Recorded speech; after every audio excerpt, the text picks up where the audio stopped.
Hey everybody, and welcome to this episode of It's Your Birthday. We got you a gift this week, and man, you guessed it, it's video games. I'm your host, Kelly Workman, and I'm with Christian Langton. Christian, how you doing today? This bad. How do you do, buddy? What the fuck?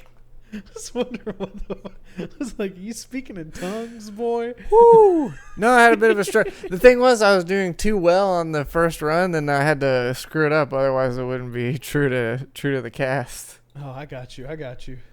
Golly. That was a lot. I was just that was more than I want. That was more than I wanted to produce, but that's what we get. So here we are. What's going on? How was the drive? How was everything today? Oh, dude, going around the world, making people happy, shaking hands, kissing. Anus? No, kissing babies isn't very cool to do. Not anymore. I think even when presidents used to do it, it was a bit weird. It was a bit weird. So maybe don't go around different states doing that stuff, because that might get you on a list somewhere. Well, in today's climate too, it'll get you a lot more than that. I think you would be on a list and charged with probably a felony, I guess, if you're kissing people with big potential of big disease, big C. Yeah, because now it's like you're assaulting people with your kisses with germs. Yeah. That's actually an even bigger mark on you. I like the idea that you can get an assault charge for breathing on someone now. I think that's pretty wild. Yeah, I mean, in this climate, like what's going on out there, I ain't trying to get that shit. Like whatever the fuck's going on, like No. I don't. Well, I mean, it's about time. People have been getting closer and closer to you for years, and they need to back the fuck off. I think it's been. Yeah. I think we've gotten to the point where everyone's just like tired of people being too close to them, and maybe that's what this was. It was just like a PSA from scientists that were like, "I'm tired of this." And he had no idea it was gonna blow up so big. This lead CDC guy was at a coffee shop, and this dude just like kept peering over his shoulder, like breathing down his neck right behind him, and he's just like, "Fuck, man, we gotta handle this shit somehow." He's not wearing a mask, and his breath smells like shit. Like, how do we get this going? Or it's some dude drank out of his beer, so he's just like, you know what? I'm done with this. I'm not letting anybody get near me anymore. And you know what? I'm even gonna label it after my favorite beer. Yeah. The Budweiser. The Budweiser. Sure. Okay, now I get it. I didn't get it at first, and then I got it. I still don't quite get it. But my follow up was gonna be that it's the Bud, like, hey Bud, I've gotten wiser, and now you get away from me. Okay, I got it. That was a good episode, man. How long did we go? 3.5 minutes? Damn, dude, that was one of our shorter episodes, but all right, everybody, filled it with content. Yeah, this you can follow me at different places on the internet. Do you think that same scientist who invented coronavirus did it so he could stay at home and play video games? Yeah, I would hope. He's like, I'm never gonna finish the fucking Witcher 3 otherwise. I'll never get through it. It's like, fuck, CD Projekt Red's like fucking working their people to death for another game in 2 months. I gotta beat that first one first. Yeah, well, it's that, or he's like, I really want to beat that Final Fantasy turtle, but I gotta stay up for 40 straight hours to do it, so I gotta do it. Yeah. I don't know. Hopefully it wasn't that, because there's been a lot of problems. I feel like he could have just taken some vacation days and burned through it, but yeah. Hey, you gotta break a couple eggs to make an omelet. That's all I'm saying. A couple eggs. If that couple eggs is a global pandemic, it's just you gotta take out a few pedestrians to finish GTA or whatever they say. Yeah, exactly. Well, at any rate, I hope wherever he is, he's enjoying the mini games that we played this week, which, as always, is stacked on your end. Thanks, Corona. I just I have this bad habit of like, oh god, I'm gonna get to all these new games, and then I start talking, and it's like games from 4 years ago. So well, I've been having this like weird issue lately with game review stuff where I've like gotten through a good portion of it and go, okay, and I'll make a video and go, all right, I think that was good. And then I'll go, I'll play a little bit more. And then within the next like 30 minutes, we'll get to a point that changes the whole thing. And I'm like, God damn it. I got to do this again because it doesn't feel right anymore. That's been a fun one. Sake of accuracy, huh? Yeah. Mean, you played a couple of these games on the list. Did you want to get with the one you spent the most time on first? Because, that'll be the first half of the episode. Yeah, I guess so. I don't know. Do you want to do news first since it's so small, and then we'll get into the rest of this? You're right. That's probably you want to do that again? Yeah. That's actually probably a better idea. Okay. Well, we can start with you said Witcher, so let's maybe talk about that really fast since okay. CD Projekt Red's doing some fun stuff out there, trying to get a game on the shelves this November. And it's a shame they were one of the good ones. You always thought they were the good boys out there. There were some reports, I think, like late last year or early this year that like workplace conditions over there weren't exactly great, and they like promised to do better, and like they've made all these like changes culturally at the studio, but then like all of a sudden you're 2 months out from a release and hey, these bugs can't fix themselves. The art, it's got to be wrapped up. All this shit's got to finish, and we got to add more dicks to the posters. Yeah, you get a little less time with your family because of it, because we're making you work 6 days a week. That's essentially what CD Projekt Red did. So, Yeah, fair enough. I mean, I guess the ideal scenario is that they'll be done before Christmas. You know what I mean? So there's at least that, I guess. I don't know. I mean, it's not like ideal in any case, really, but I guess there's at least that to look forward to, that there is a break over the horizon, I suppose. Here's the deal, like if they're compensating these people, but like the forcing part, like where it's a mandatory 6-day like shift, that's kind of what's getting to me. Right. Yeah, right here, 2 separate occasions, 2019, studio co-founder Marcin Iwinski told the, if that's how you say it, Iwinski? I think that's how you say it. He told the journalist Jason Schreier about how he would address crunch, once saying that we want to be more humane and treat people with respect. Yeah, I remember that. I remember when that shit happened. And now here they are doing this. But like, forcing people to do it, that's one thing. But if they were like, hey, we're offering like, double overtime or something, if you, work some extra hours to help us like kind of crunch through this thing, the mandatory aspect of that stuff is kind of what bugs me. Because I think like because I know plenty of people in my personal like position at work, like where I work, that people just are driven to work extra, but it's not that they're forced to. They will just rather get the work out. So I'm sure people there wouldn't have minded like, oh, okay, they're gonna offer double for like overtime hours. Why not? But to like mandate a 6-day. That's what sucks. And I assume that would still include overtime, though, wouldn't not? Like, I mean, even though it's mandatory, the hours are still going to be overtime hours regardless. I mean, I don't know how their things are set up, but I would assume. I mean, that's all contractual, man. Like, there are some states. I don't know how CD Projekt Red functions. They're all the way in Poland. I don't know what their what their labor laws are, but I do know that, I for one. Well, I won't get into my stuff, but salaried positions. Typically, they kind of got you by the balls. Like, here's like this flat rate. We're not going to pay you any overtime or any of that. Like, well, and I wouldn't defend this really, but my question, I guess, is like, is there an industry where this doesn't happen? You know what I mean? Like, because I worked like retail and restaurants and stuff, and it's the same shit where they'll be like I remember one Black Friday I worked like basically 72 hours straight.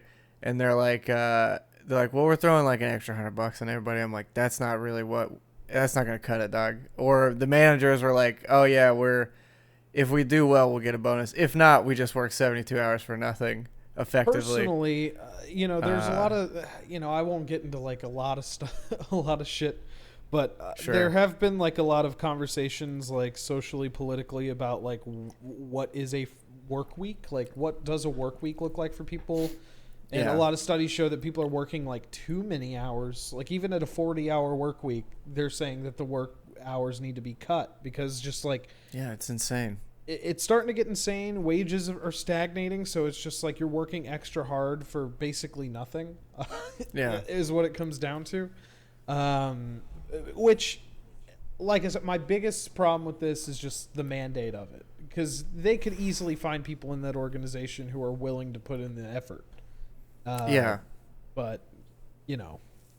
And the other shitty part of this is just that they were like, oh, we're going to treat people with more respect. We're going to treat people better in our workplace. And then this shit happens. So. Well, and again, too, like, again, also not to defend it, but I wonder again if, like, this, I mean, obviously this stuff I feel like was all said before we had a pandemic to where it set everything back so much farther anyway. You know what I mean? Mm-hmm. And not to say that, I don't know if Poland's had it hit it near the way that we had or anything like that, but,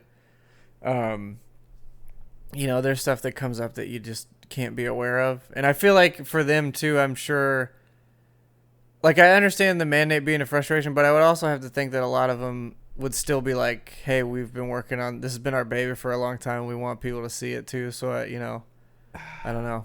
Banner ads. Do you want to play Cyberpunk on Stadia? Because I fucking don't. No, I don't. Why would it? No, I don't want to do that. Or I want to play PUBG on Stadia? No, I don't. Yeah. Would I want to play any competitive and or fun or high fidelity game on Stadia? No. The answer is going to be no across the board there. Well, they also like jumped to this in the Verge article, which was a article from Kotaku back in 2019, and this was basically them kind of talking with that head of the studio, and he did mention that the studio would have a non-obligatory crunch policy, so essentially just like not forcing you to do it. But here we are.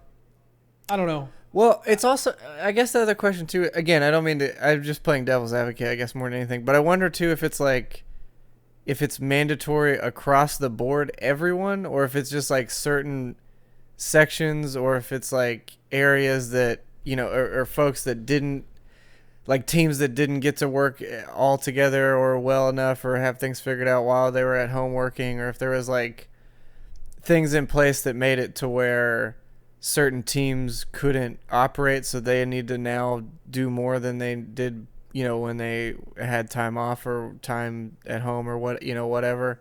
Yeah, I just wonder if it's like, typically in games like this, it's going to be your developers, your dudes hitting the code, your artists that are hit the most hard by this. Like, I can't imagine like the administrative staff, like your accountants and stuff, are needing to work those hours because they're not the one that the product necessarily relies on to make money. Sure. You know. Yeah, I just wonder because it's like, I really only wonder because every news article ever is always like playing a hard and fast field of no matter what it is, and they just take it and run with it because the story came up and they want to be the first to get it, you know. Nothing against The Verge or whatever. I just never know quite. I think because of our own political climate, it's hard to look at anything and go, this is definitely what's happening.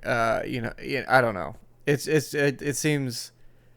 Also, I don't know. I wonder too because of it's like another like big huge hit that's about to come out that they're like, we got to diminish them in some way. I don't know. Well, it's really weird. I didn't realize this, but the original Bloomberg article that came out actually has like an email. An internal email. So here's what that internal email looks like. How do I close? Oh my god, another banner. Well, guys, you're gonna have to see this. Sorry. Starting today, the entire development studio is in overdrive, elaborating that this meant your typical amount of work in one day of the weekend. Extra work would be paid. The extra work would be paid as required by Polish labor laws. I take it upon myself to receive the full backlash for the decision. I know this is in direct opposition to what we've said about crunch, but it's also in direct opposition to what I personally grew to believe a while back. Crunch would never have to be the answer, but we've extended all other possible means of navigating the situation. And the other thing that, like, why this happens is just like the money involved and people who hold stakes in the company, and they're just like, look, you got to get this thing out. Holidays are coming up. I gotta make mine. Well, and that's what I ask about the pandemic stuff too, because that's something that happens that's completely unforeseeable, and I would believe there's a month left. You know what I mean? It's not like we're crunching like for 6 months straight. It's like we're working a month overtime ish. You know what I mean? Which I would say almost every job has. Like I'm not trying to defend this situation, but I don't know. I can't think of a job I've worked where it's not been like, hey, holiday season's coming up.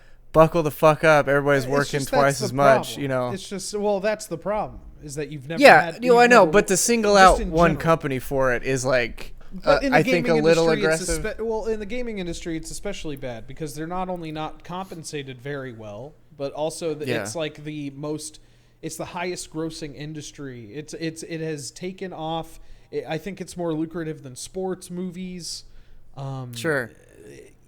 So there's a lot of money that just isn't being put in like the pockets of the people making the shit, and I think that that's egregious itself. But I agree with that. I just mean too, like, I mean, you look at servers and their check is $2, and if people are dickheads, then it's still $2. So it's like, even though they worked 80 hours or whatever, so it's like, I would argue. I mean, again, across the board, we need higher pay for everybody. I think, as a whole, but. Again, it's like I said, it's just weird to single out another.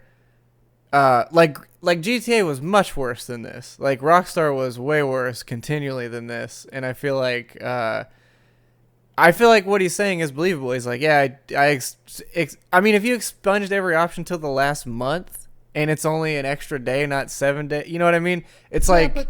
The other I think that's fairly reasonable, I guess, considering everything. That, is kind of stupid is just like they delayed the game, and if they thought that they would need more time, they should have just never. They should have just waited. They should have postponed the release date. I know that they wanted to give people like an affirmative. Yeah, it's coming out in the holidays, but I don't know. I'm very against people being overworked. Like, to be honest. So no, so am I. I mean, I'm not saying I'm not. I will say too, I guess, like, to that end, I mean, what you were saying right before that was like they have investors and other people that are making these decisions happen. So even when they're saying like we may need more time, they're like, well, you don't have it. So you're like, well, then here's what we have to do to make this happen. I get it. I mean, it's not. Well, because the thing is, too, is like, yeah, that guy's the head of a company or whatever, but it doesn't mean that he's not there, too. Like, I don't know. It's obviously his situation is probably different, but to some extent, but I can't imagine that, I don't know. From what I've seen of that team and that, like, in the studio heads and stuff like that, it seems like these are people that are very passionate about what they're making, and again, not, to the same degree as other more egregious studios under the same like AAA heading, I guess. I don't know. I feel like from what I've seen of this dude speak, I would think that like it again, I don't know the guy, but I would think that this is more of like, it does really feel like a last ditch effort. Like, okay, this is just what we have to do. Not like, I don't know. I mean, I don't know. That's the other thing too, is like I would rather them talk to the employees and stuff maybe than just have an article. Like, I would love to see what they have to say, because any of the workers could be like, yeah, but it's fine. A lot of the stuff that came out a couple years ago was because employees were reporting. Sure. Like, people were coming out anonymously. Jason Schreier, he does a really fantastic job of getting people to speak off the record about some of that stuff. So. Yeah, it's shitty all around. I think every industry deserves a shakeup when it comes to that. And I just think that because gaming is not only a very competitive industry to be in, but three things, I guess. One, I think it's a lot of luck involved to get into the gaming industry, and like, as somebody who's young getting into that industry, it's like, fuck yeah, I'm like doing this thing I loved doing whenever I'm growing up, and it's like, oh well, you're an entry level, you're coding, here's like $45,000 a year. It's like, well, fuck. Yeah. Like, I can't. Like 45K doesn't run as far as it used to. So I don't know. Yeah. I think that there's a lot of advantage being taken care of people across the board. Just across the board. The people who probably serve their fucking lunches are being overworked. Like if they have a cafeteria in their fucking studio, like some shit. Well, I mean, I'll say working, what was it, 40 hours as a barista, it would be around 11 grand a year. So just again, like there's a, I mean, that's not including tips. Obviously, those were pretty decent for the most part, but still, that's yeah.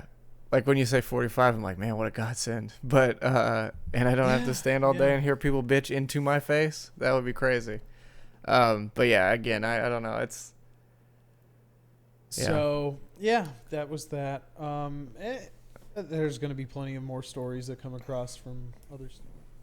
Sure. But I guess we can get on to the news that's not necessarily... Well, I mean, this article kind of reads as a bummer. And I kind of heard some stuff about this, but we'll get right into it. Well, this is technically CD Projekt too, because they own GOG. Oh, is that true? I didn't know that. Yeah, Good Old Games is their website. They're the ones that do all the preservation of old games, and they're a huge push for DRM free stuff. That's them. That CD Projekt Red ran God Galaxy. Yeah, you should watch that No Clip documentary on CD Projekt. There's like a 4-part thing on them, but it, like I said, if you watching that and seeing the people interact and the guys that run the company talk and stuff, like obviously that's a, they're on camera or whatever, but they do seem very genuine. So I feel like more so than not, that's a company that at least is, I would think, trying to do better. At least at the time. I'm not sure if the same person's in charge of it now, but yeah. Well, Metal Gear 1 and 2 are on PC. The first Metal Gear game actually did release on PC a long time ago. Like a very long time ago. So I guess I saw it for like $5.99 on there, I think. The top-down 8-bit-ish one. The, I guess, NES one. Mm-hmm. Yeah, that one was on there. It's pretty cool. I didn't, it's weird. There's a lot of like those, like of that era games coming out, and I guess like for Metal Gear, it's not totally necessary. It still ties into these games, but every time like one of those services comes out, like especially Nintendo Switch Online, where it's just like, oh, go play this like NES or SNES games, I find them sometimes a little bit more of a novelty than they are like a gaming requirement. Like some of those like Super Nintendo games are still good to this day, but I don't know. I probably would not spend money on the first Metal Gear, just personally. Sure. I mean, I guess it's not too bad of a deal though. I mean, if you look at it, it's like the first 3 Metal Gear games are like $25, which isn't awful, really, because I think those two are. 1 and 2 are, or 1 and Sons of Liberty are $10 each, and then that first NES one is that. But I haven't actually seen them played or anything like that, because obviously this article is making it seem like the ports aren't great. But yeah, because they really didn't do much to them. Like if you installed that game on the PC, like I did not too long ago, it pretty much looks like this. And there's some people out there doing like restoration like mods and stuff for these games. So I mean, this still looks better than the PS1 version of this game though. Like this still looks cleaner and crisper than that game did. Like it doesn't look great, but it looks better than it, I guess. And I mean, yeah, it's that same thing we were talking about with like 64 and stuff too though. It's like, how bad do you want a full remake, or do you want to be the original one again? You know what I mean? Like I think aesthetically, it can do whatever. The mechanics are where I feel like the touch-up is the best suited, usually. Like, modernizing controls or, like, some kind of quality of life menu or something that just changes the actual feel of the game a little bit to where it still retains... Well, it's like how Vicarious Visions does their remasters, where it's like, this still feels like the game you played then, but it's now modern enough to where it doesn't feel like it's dated in the same way it would be if you played the original one now. Like everything feels, I don't know, like up to I don't know how you would phrase this exactly, but it's remastered in the right capacity to where the old feel of that game is retained while still modernizing it to somehow stay in that feeling. It's really weird, but Yeah. but that's also you're saying there though. That's I mean again, those are like $60 and $40 remasters. This is a $10 port, basically, is what this is. So it's like, how mad can you get? I guess. Yeah, that's true. It's just I don't know. And they kind of came out with no fanfare. Like the big thing is that these games have been MIA on like official release since forever, since they originally released on PC. So it would have been a little bit nice to have you also some gotta touch-ups done too, here and there. I don't know. Like but it's Konami. They don't give a fuck anymore. Like I mean, they fired the guy that made all this, and then also don't really make fucking games anymore. They just put out their old ones again, so they're not gonna do shit. True. You have to give this to a company that gives a shit about this game or a studio to actually touch it. But yeah, they're not gonna do it on their own. They don't fucking care. Because they also put out another Castlevania collection too, even though they already have a Castlevania collection. They put out this one's a Castlevania Contra collection, in addition to the Castlevania collection that they already had. Yeah, and then this bit of business. What I guess. I fucking called it, dog. That's all I'm saying about this. Yeah. Just right before we get to that, for Metal Gear, like I did say on the podcast that I wanted to beat those games before the end of the year, and I don't think that's gonna happen, dog. I might do it. I might do it. We got 2 months basically left in this year. 3 months, I guess. So I'm almost done with Metal Gear 1. I'm almost done with that game. All right, okay. Almost done with that. I started playing the Twin Snakes version, and that's what I was gonna say when you were talking about like kind of like bringing it modern and like making it look a little better. Is that like they ported MGS1 to MGS2's engine, and that breaks the game in some fun ways because MGS2 had first-person view, and like the maps in MGS1 don't really accommodate for that, so everything's like really easy to do.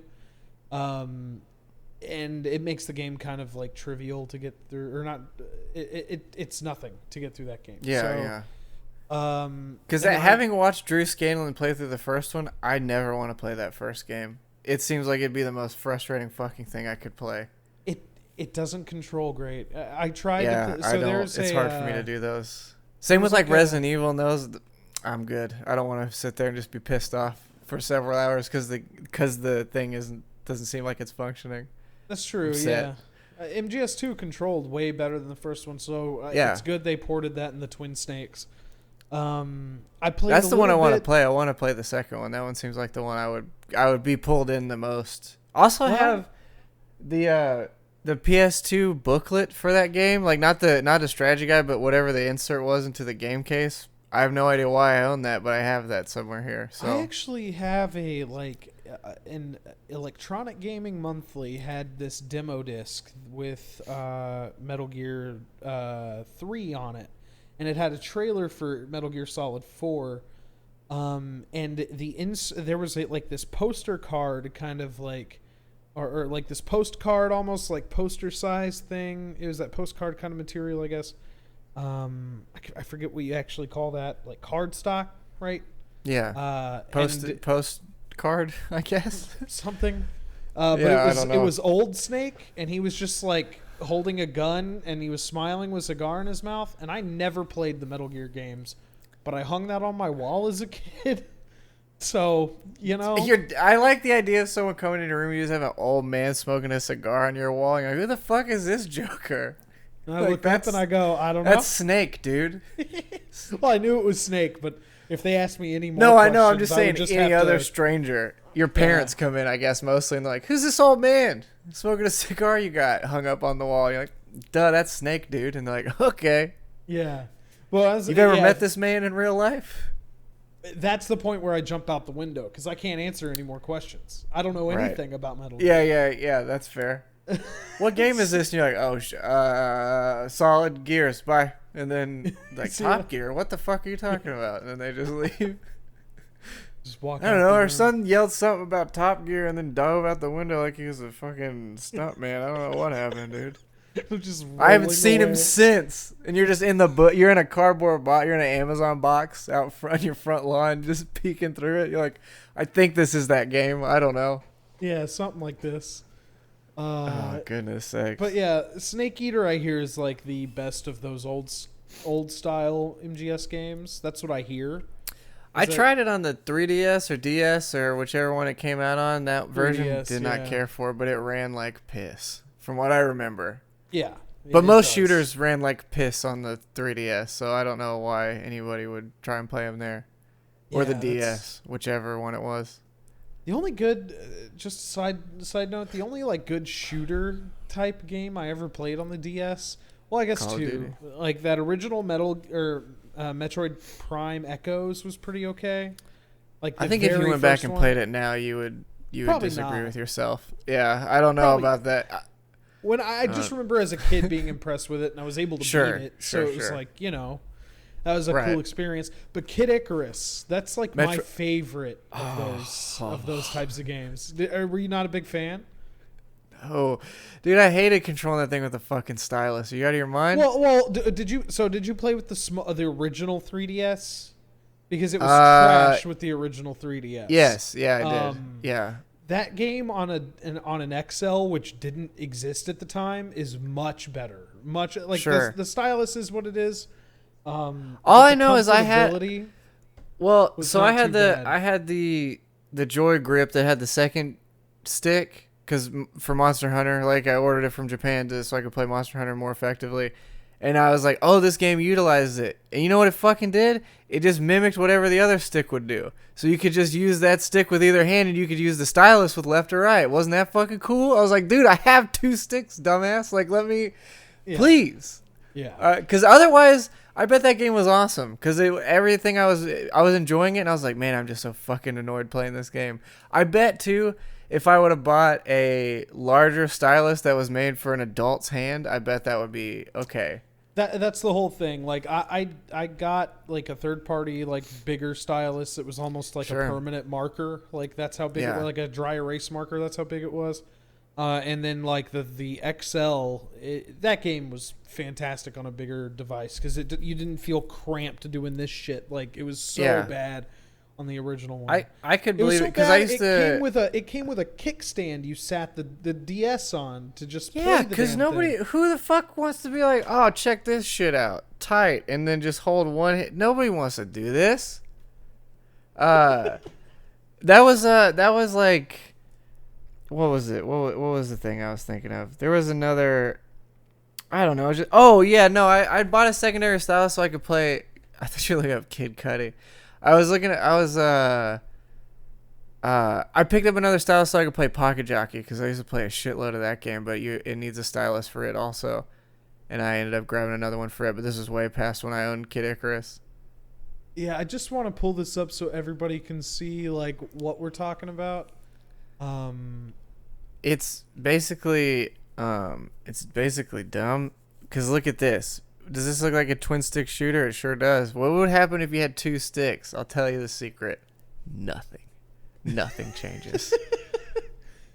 Nothing. It was novel, I guess, but like if you got used to that control, and like I said with the bigger device, I actually really fucking liked this game, like a lot. Sure. Like I think the other thing too is like I don't want any game where I'm shooting and need to aim to have my hand in front of what I'm needing to shoot or aim at, like to ride or do any.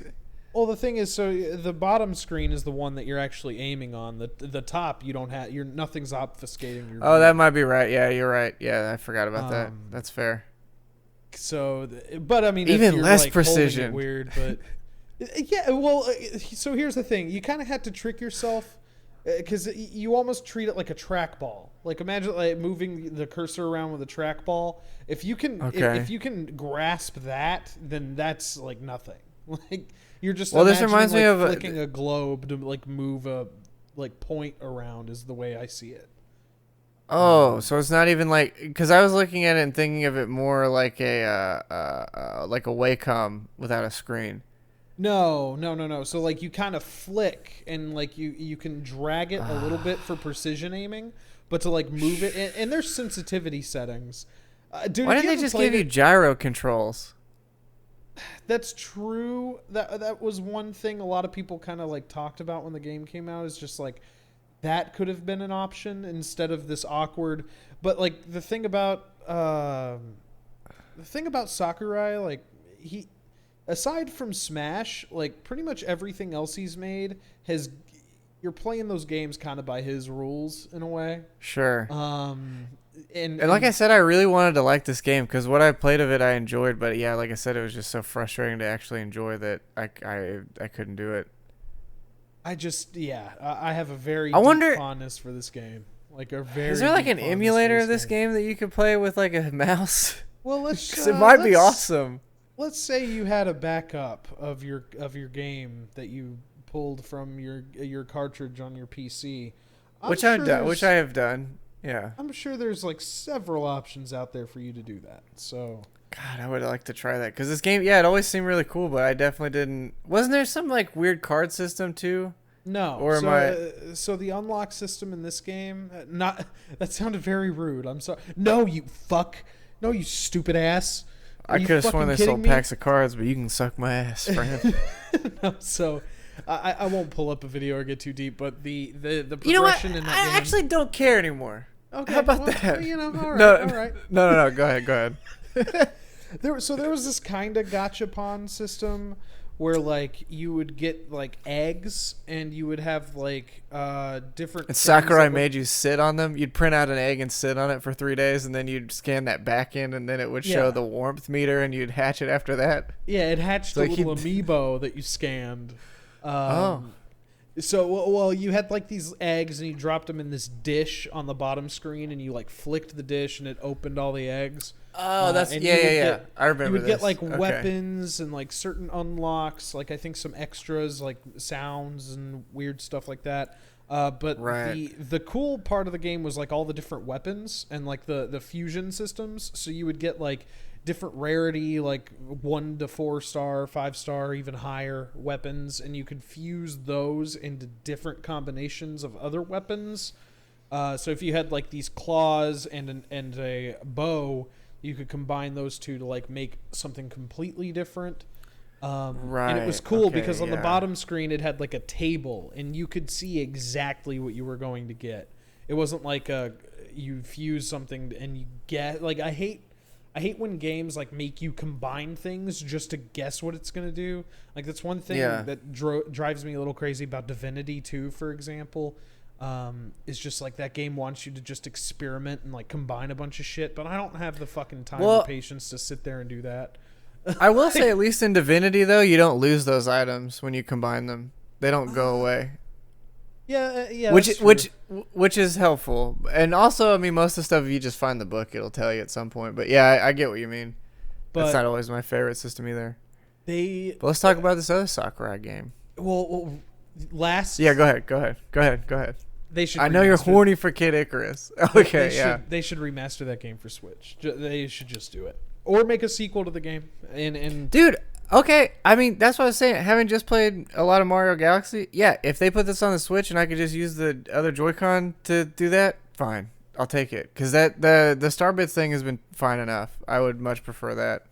Even though the Joy-Cons are made for half infants. They want even smaller children to use those controllers than anybody, but whatever. Or give me the Pro Pad and let me do a little gyro on that. I'll take that. I don't give a fuck. Just if you gotta be fucking weird with your controls, at least give me options for how weird. Yeah, I agree with that. I 100% agree with that. I'm fine with it being weird, but I just feel like because there's gotta be people that play it purist anyway, and like this is how it was intended, and you're like, okay, well, I want to play it like a normal person. Can I do that? So I'm just gonna blitz through a couple smaller stories real quick. I'm just gonna read them off. Amnesia Rebirth was announced. I guess that's like a remaster. Oh, I saw that like a couple weeks ago. Yeah. Have you ever played that game? Dude, I can't do it. I can't do those games. Oh man, they're so good. Those two are really good. And then their series they made before that, Penumbra, is really good as well. And those ones are more puzzle oriented horror games, but those are good too. I just can't do. I'm excited for this. The parts in Resident Evil 7 or the Resident Evil games in general that like just give me the most anxiety is when a thing is like constantly following you. I can't do that shit. I just can't. And that's Well, in those games too, you don't have you don't have any you don't fight. It's all hiding. So there's no can't do that shit. Penumbra, I guess, was a little bit more I guess different, but I did like Alien Isolation, and that was kind of that game. But also, I don't find the alien that scary, so it's like whatever. Well, his AI was a little fucking wacky. Like the first like couple hours of that game is like really intense, and then when you actually get to deal with the alien, you're like, okay, all right, never mind. Really, the robots are like a little scarier. Dude, the robots are fucking they're fucking really weird. Holy shit. But yeah, I never played Penumbra or Amnesia because I just can't do it. The same with Outlast. I just can't do those fucking games where you're like constantly in pursuit. Just can't. Dude, there's so many good moments. There's like one I really remember because there's like a part where you go into like a sewage area kind of thing, but you'll just like see like footprints in water kind of, and you're like, oh shit. And so you're sort of just trying to get away from that, and so you can't see anything unless you're like looking, and there's like, it's almost like the T-Rex in Jurassic Park, but there'll be like little trickles of water, and you're like, oh, fuck me. And because this game came out quite a while ago, too, so it's like, for the time, it was really like, it was great. It's a great game. I'd play it. I can't wait to play a remaster of that, because that game was fucking really good. Second one was pretty good. Machine for Pigs, that was all right. Didn't like it quite as much, but... So is that Rebirth? I don't have a release date in front of me, but is that coming out like... it's somewhat soon, I think. I can't remember. October 20th. Okay. Oh shit. Okay. I might buy that and play with the girlfriend, because she likes seeing me get fucking scared. And movies don't really scare me. Movies don't really scare me, but the fucking video games, because of the virtue of you just controlling the character and like moving around the world and like having complete like autonomy of the situation, is just like, yeah, fuck. I can't do horror games very well. Oh, absolutely. Most horror movies I think are funny. Horror games though, yeah, they'll get me. It depends on the game, because some are just like painstakingly bad. But most of them, as long as like the music is there and the atmosphere is there, you could put anything in there and I'll freak out. It's like, what was that, House of 1,000 Jump Scares or some shit? It's like everything is in place, but then like a post-it of like a cartoon spider will jump out of the wall, and that'll freak you out just because the way the sound design and everything is put together. But it's like real childish bullshit that gets you, which is a good experiment in that, I guess, really more than anything. That does remind me. I remember my cousins had this game, that one of those Clive Barker games, Clive Barker's Undying. And I remember like when I was a kid, I thought that game was really fucking freaky. Here, I'll put up some gameplay of it real quick.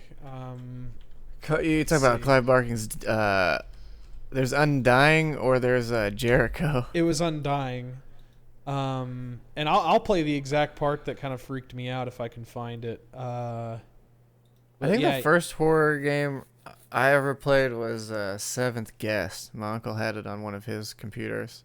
So it's what damn, Seventh dude, this Guest, scared you? Said? Seventh Guest, yeah, it was like an FMV horror game. He played it. It was like on an old Windows, like 95 machine. I think we had back then. Trying to find the exact part that used to freak me the fuck out when I played this game. Was it the guy's wrist being broken like that? Did you see him just spin his wrist around like it wasn't attached at all? He's like just shooting a little magic dots out, like yeah. There's this part where you come across a mirror and there's nothing in the mirror, and then you turn around and old boy is like standing there. Oh well, you turn around, it's just your history teacher. But yeah, this game like kind of freaked me out. There's also these paintings, and you do this, and you can like see like the other side, like the paintings will change into like these gory images or like ghouls and ghosts and shit. Okay. It's a weird game. I don't know why this freaked me out when I was a kid, but it did. Because you were a kid? Yeah. I think it'll probably have a lot to do with it. So I played it recently. I probably played like half of it, and the writing is cool. Like, it's actually a pretty neat story, like, not gonna lie. Yeah. But nothing about it is scary anymore. Like, I don't know what I was thinking. Yeah. Well, I mean, I think if you just look at it, there's no way to get immersed in this. Looks like Play-Doh. Yeah, I don't think it's. I think that's the diminishing returns of older games. Sometimes it's just like I can't. There's no way my mind will take me back to this world in the same way because I've seen so much better and more gruesome than this. Yeah, that's true. This just seems childish now.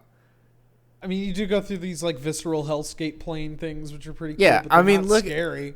Like no, God no. Well, this just looks like a shitty Doom level. And so you're just like, it's a Doom level with like no enemies. So you're like, this isn't scary. And where's the butt rock? I think, and it's like, oh, Cthulhu. How many times have we fucked with that guy? 3,000? Yeah, you're right. What was the game you were talking about though? Seventh Guest. It's the number, not the letter. Oh, okay. It might pop up either way, but yeah, seventh Guest was the actual proper name. Oh yeah, they did put it on the Switch too. Actually, now I think about it, they put it on the Switch and the PC not too long ago. It's like skip somewhere in the middle. It really doesn't matter. But it was like this weird FMV sort of game, where like you're. Toy Story. Yeah, it's not the same. But yeah, your mouse pointer was a skeleton hand. The house. Oh sure. Oh, it kind of does look like Andy's house. Yeah. Or like Sid's house or some shit. But you just like play like these canned like videos and you go through. And I remember games like this. I never played this, but I remember games like it. Yeah, it was. I mean, it was like a point and click FMV thing. This makes me think, I don't know why, but just because you said Sid and that girl, I just picture Sid coming out of a room like in women's underwear doing a bunch of air duster, and he's like in his 40s, and you're like, dude, you are still such a fucking loser, aren't you, Sid? He's holding one of his weird doll head things. Yeah. No, he's doing air duster. Like, actually, what you clean your computer with. He's just doing air duster. Has like an erector set around, like he has. I don't know. I don't want to get too deep into this, but I just, for some reason, that was the immediate thought I had, which is pretty sick on its own. So do you just go around this house and like things jump out? Yeah, you're like, I think you're trying to solve the murder of why everyone in this house is dead, or it's like it's a haunted mansion, I think, more or less, and you're like the next guest at it or something. I can't remember. I played it when I was a kid. I would like to go back and play it now because I could imagine I didn't get very far when I was then. Because it was like, I played, what was it? On my uncle's computer, I played this. I played Doom 1.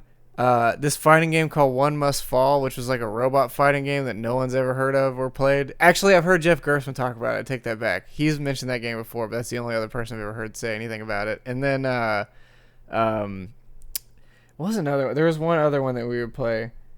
Well, we used to, at the school computers, we used to play, what's that id game? Commander Keen. We used to play that. And then I think there was like one other computer game that we would play. I mean, other than like Oregon Trail and stuff, because we had old ass apples when I was a kid. Dude, I can't remember. There's another one. Since you brought it up, did you type YouTube into YouTube? Oh, no, you typed into the Google thing. I thought you typed YouTube into YouTube. I was like, damn, dude. Trying to find yourself. The only fucking game I ever remember playing in the computer lab was this motherfucking game. No, there was another one when I was like in kindergarten. But this fucking game. I don't know this one. This one was like we're on a mountain. Like, a bunch of snow hits this place, right? And you're on this fucking mountain.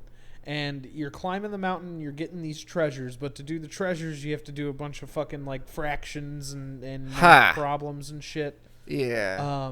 But it was kind of cool because you could save your profile and then, like, you could show your friends, like, hey, I got all the treasures on this part of the... and they're like, wow, you're a big math nerd. Yeah, you fucking loser. You fucking wow, you're good at math, nerd. You idiot nerd. Yeah, something that's never happened ever in any actual school. Yeah, I got something you can add. My fucking fist to your face. My dad will beat up your dad, dude. I had some games like this. We didn't play them in school, though. We had Mavis Beacon. We had this like typing game that we would have to play. I wonder, actually, see if you can do that. I'm sure somebody's been speedrunning Mavis Beacon. I'm sure of it. But there was like Mavis Beacon, and then there was like some weird one where you would make like a storybook thing. I've tried to find that game several times. I don't remember anything about it. Yeah, dude. Fuck yeah, Mavis Beacon. It was dude. Yeah. Okay. I had to play this game so many fucking times. This is like our Mavis typing. Beacon? I don't mean to have like a fucking zoomer moment. No, it was basically. I don't know who Mavis Beacon actually was. It might have been like the Is she announcer, a super but we spy? didn't. Because this looks like a spy car. She's a super scribe, and she would type shit really fast. No, she. I don't know because we didn't. None of the computers had sound, so we didn't have headphones or anything. So I don't know. I don't know if she was like the narrator, if there was one. That might be Mavis Beacon right there. That bitch. I don't know. But yeah, it was basically just it was a bunch of typing games, but I remember this one very specifically. And then the one before, like this screen, yeah, you kind of pick what you wanted to do. God damn, we had to do this so many times. And yeah, the keyboard looked just like that, but was probably more yellow at the time. Damn. Damn, dude. Yeah, you know the color. You know. Yeah. That color. Well, and they had those like weird plastic covers on them too. I don't know if your school had those, but ours had that on there. They always had like hair and like crumbs in them. Like they were fucking disgusting. Well, and that was the thing they were supposed to prevent, but nobody changed out or cleaned the covers, so you just had this old cover. Some on of them all were the time. also to like, so you couldn't look at the letters. Some of the because they wanted you. Oh to no, learn. ours weren't. Yeah, no, ours weren't done that way. I see what you're saying though. Yeah, because they wanted you to learn like typing with all 8 of your fucking fingers, like some octopus weirdo. We got the home keys, dog. WSAD. That's the only home keys. It's the only fucking one I ever grew up with. Like they're trying to teach you how to fucking try to type with this finger. Just try to do it. You I do all the time, man. Yeah, you do. You sure do. Yeah, I do. It's my L's for sure. You're a real fucking Mavis Beacon over there typing with your goddamn all your fingers. No, dude, because F and J, that's your homes right there, boys. That's where your indexes go. Okay. And then you type, suck it, Christian, as fast as you can. It's super easy, dude. Yeah, super fucking easy. And then when I want the L's in there, I'll say, Kelly said suck it, Christian. And I'll just write that really fast, dog. Dude, I'm trying to think of, there was this like storybook game we used to play too, because it was like not even really a game. It was like old McDonald's storybook game. Keyboard. No, dude, Storybook Weaver. This is the game right here. Storybook Weaver? Dog. Storybook Weaver, dog. This was like when you were done with your typing shit, you could fuck around with Storybook Weaver. Or what was the other one? It was like I guess Commander Keen, but this was like when we upgraded from like old Apples with floppy drives, we had these things. But this was basically like there you go. He's going to actually get into it. But this was like basically, I don't know about Deluxe. I don't know what Deluxe is about. That might not be the same thing we played. But it was effectively the first like Photoshop kind of game-ish. Because you were sort of like, they would give you like a background and then you would sort of put like random clip art and other shit in there because you're making a story or whatever. Yeah, this one's like more advanced than the one that we had. Like this, we must have just had like OG Storybook Weaver and not the Deluxe. Yeah, they might not sprung for the Deluxe in my Catholic school, but but yeah, this was like. It looks cool, creative or whatever. It was all right. I mean, it helped me, move into photo editing software and digital art crap and all that stuff now. Yeah. Which actually, that's something I meant to mention to you that I guess I mentioned to everybody. But Corel Painter 2020 is on Humble as a bundle. So it's like all the Corel Painter software suite is like $30, I think, which used to be, no, I guess Manga Studios would turn into Clip Studio. Either way, Corel is like pretty highly regarded, and to save that much money is good. Windows and Mac only, or is it like the mobile devices as well, like iOS, like I think it's Windows. No, it's not. It's not iPad. I mean, if it's iPad, you just get Procreate. You don't need to worry about anything else. But yeah, there was or I guess actually Autodesk Sketch is pretty good on the iPad as well. I have Autodesk Sketch on the Note, and it's pretty okay. because like the Note has like the pressure sensitive stuff, and it's pretty all right. But yeah, so this is this game, and then Commander Keen. But I feel like most people have at least seen Commander Keen by now. Okay, I have one more of these memories to share with you. Yeah, that's fine. I mean, it's about break time anyway, so yeah, let's see what you got. Star Wars, no, not Star Wars. Speedway. Es un speedway. This. Hold on, here we go. Oh, this is kind of the same idea, yeah. It was a Spider-Man game where you would like draw things and you would take the characters and they were like canned animated, like made noises. And you would drag them on the screen. Yeah, dude, this is what Storybook Weaver was, but it was just not themed. It was like space or shit, pirates, whatever you wanted. You have dragons and shit. But yeah, same idea. Yeah, I just remember the noises from this game are like baked into my fucking memory. Who's that guy? Who's the guy in the jumpsuit? I'm fairly certain he would just go, help! Help! Oh, you're just pedestrian one? Yeah, and then like that's Peter Parker, and it would play like a certain it would play some bozo ass fucking music. That's Mary Jane. It would play music when she walked. Wait, dude, have you been reading this? Sorry. That last scene was like, that's Peter Parker, and then on the top it just said, meanwhile, and at the bottom, I'm pregnant, and then a bus comes and hits her. Like, I don't know if you've been paying attention to this. Well, yeah. But, I was just kind of, this is the other one that I remember pretty fondly. It seems all right. Well, and I used to play, I guess, Math Blasters. Did you ever play any of those? Yeah. Of course, I think everybody did. I think everybody played. I had some of those at like home. I don't know where I didn't have them for school. I had them at home. Oh yeah, right. The whole reason. The other piece of news. Should we actually take a break and then come back and talk about? Let's just talk about this because it's not. Oh, okay. I don't think either of us are like super thrilled, so it's like not gonna be like a. So okay, I'll just start talking about it while we watch it. Yeah. I was not thrilled at first. I'm not lying to you. But then I watched it a couple more times, and I was like, you know what? It doesn't make sense. None of it makes sense. But it doesn't look bad. It looks creative. It looks pretty fun. It looks like what I like about Smash is when they have characters that are like so far out of the box that it's like hard to imagine that they're like fucking Pac-Man. Right? It's like when they announced that he was coming to Smash 4, it's like, well, what the fuck would Pac-Man do? And then like his moveset, it's like, oh, that's pretty cool. And then like they did the same thing with like, Mega Man and like all those other weird third-party characters. It's like, what the fuck are these people gonna do? And then this has been like memed to fucking death. And I feel like in a way Nintendo saw the reaction to like people like memeing the fuck out of this, and then they were like, well, Minecraft also is like one of the best selling Switch games. Let's just fucking games do it. in general. And games in general, but like let's just let's make it happen.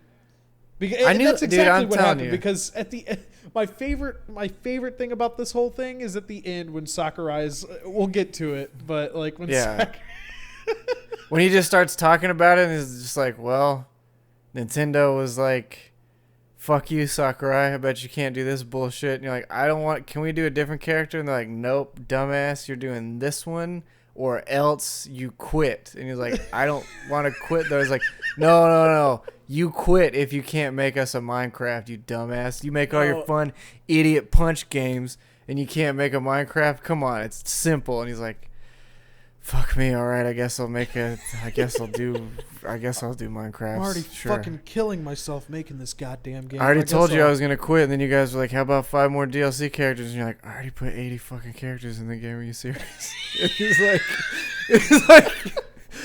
It's like, yeah, but what if we ran it up to a nice 100? And he's like, why don't you fucking just shoot me now? And they're like, what was that? And he's like, it's thank you. And so, So here we are. Yeah, we got Minecraft Steve, Billy, the Dark One, and then whatever else. We got Minecraft Billy and Jessica. Half-Life Alex. Half-Life Alex is there. Why did they put... let's get Gordon Freeman up in this piece, dude. He's somebody who knows what he's doing. That, like, if they did this, that means fucking anything is on the table, dude. Like, fucking anything. Well, hold on. The thing is, it doesn't. And that's the problem. Is because it doesn't have everything on the table like you would want it to have. You would hope that means anything's on there.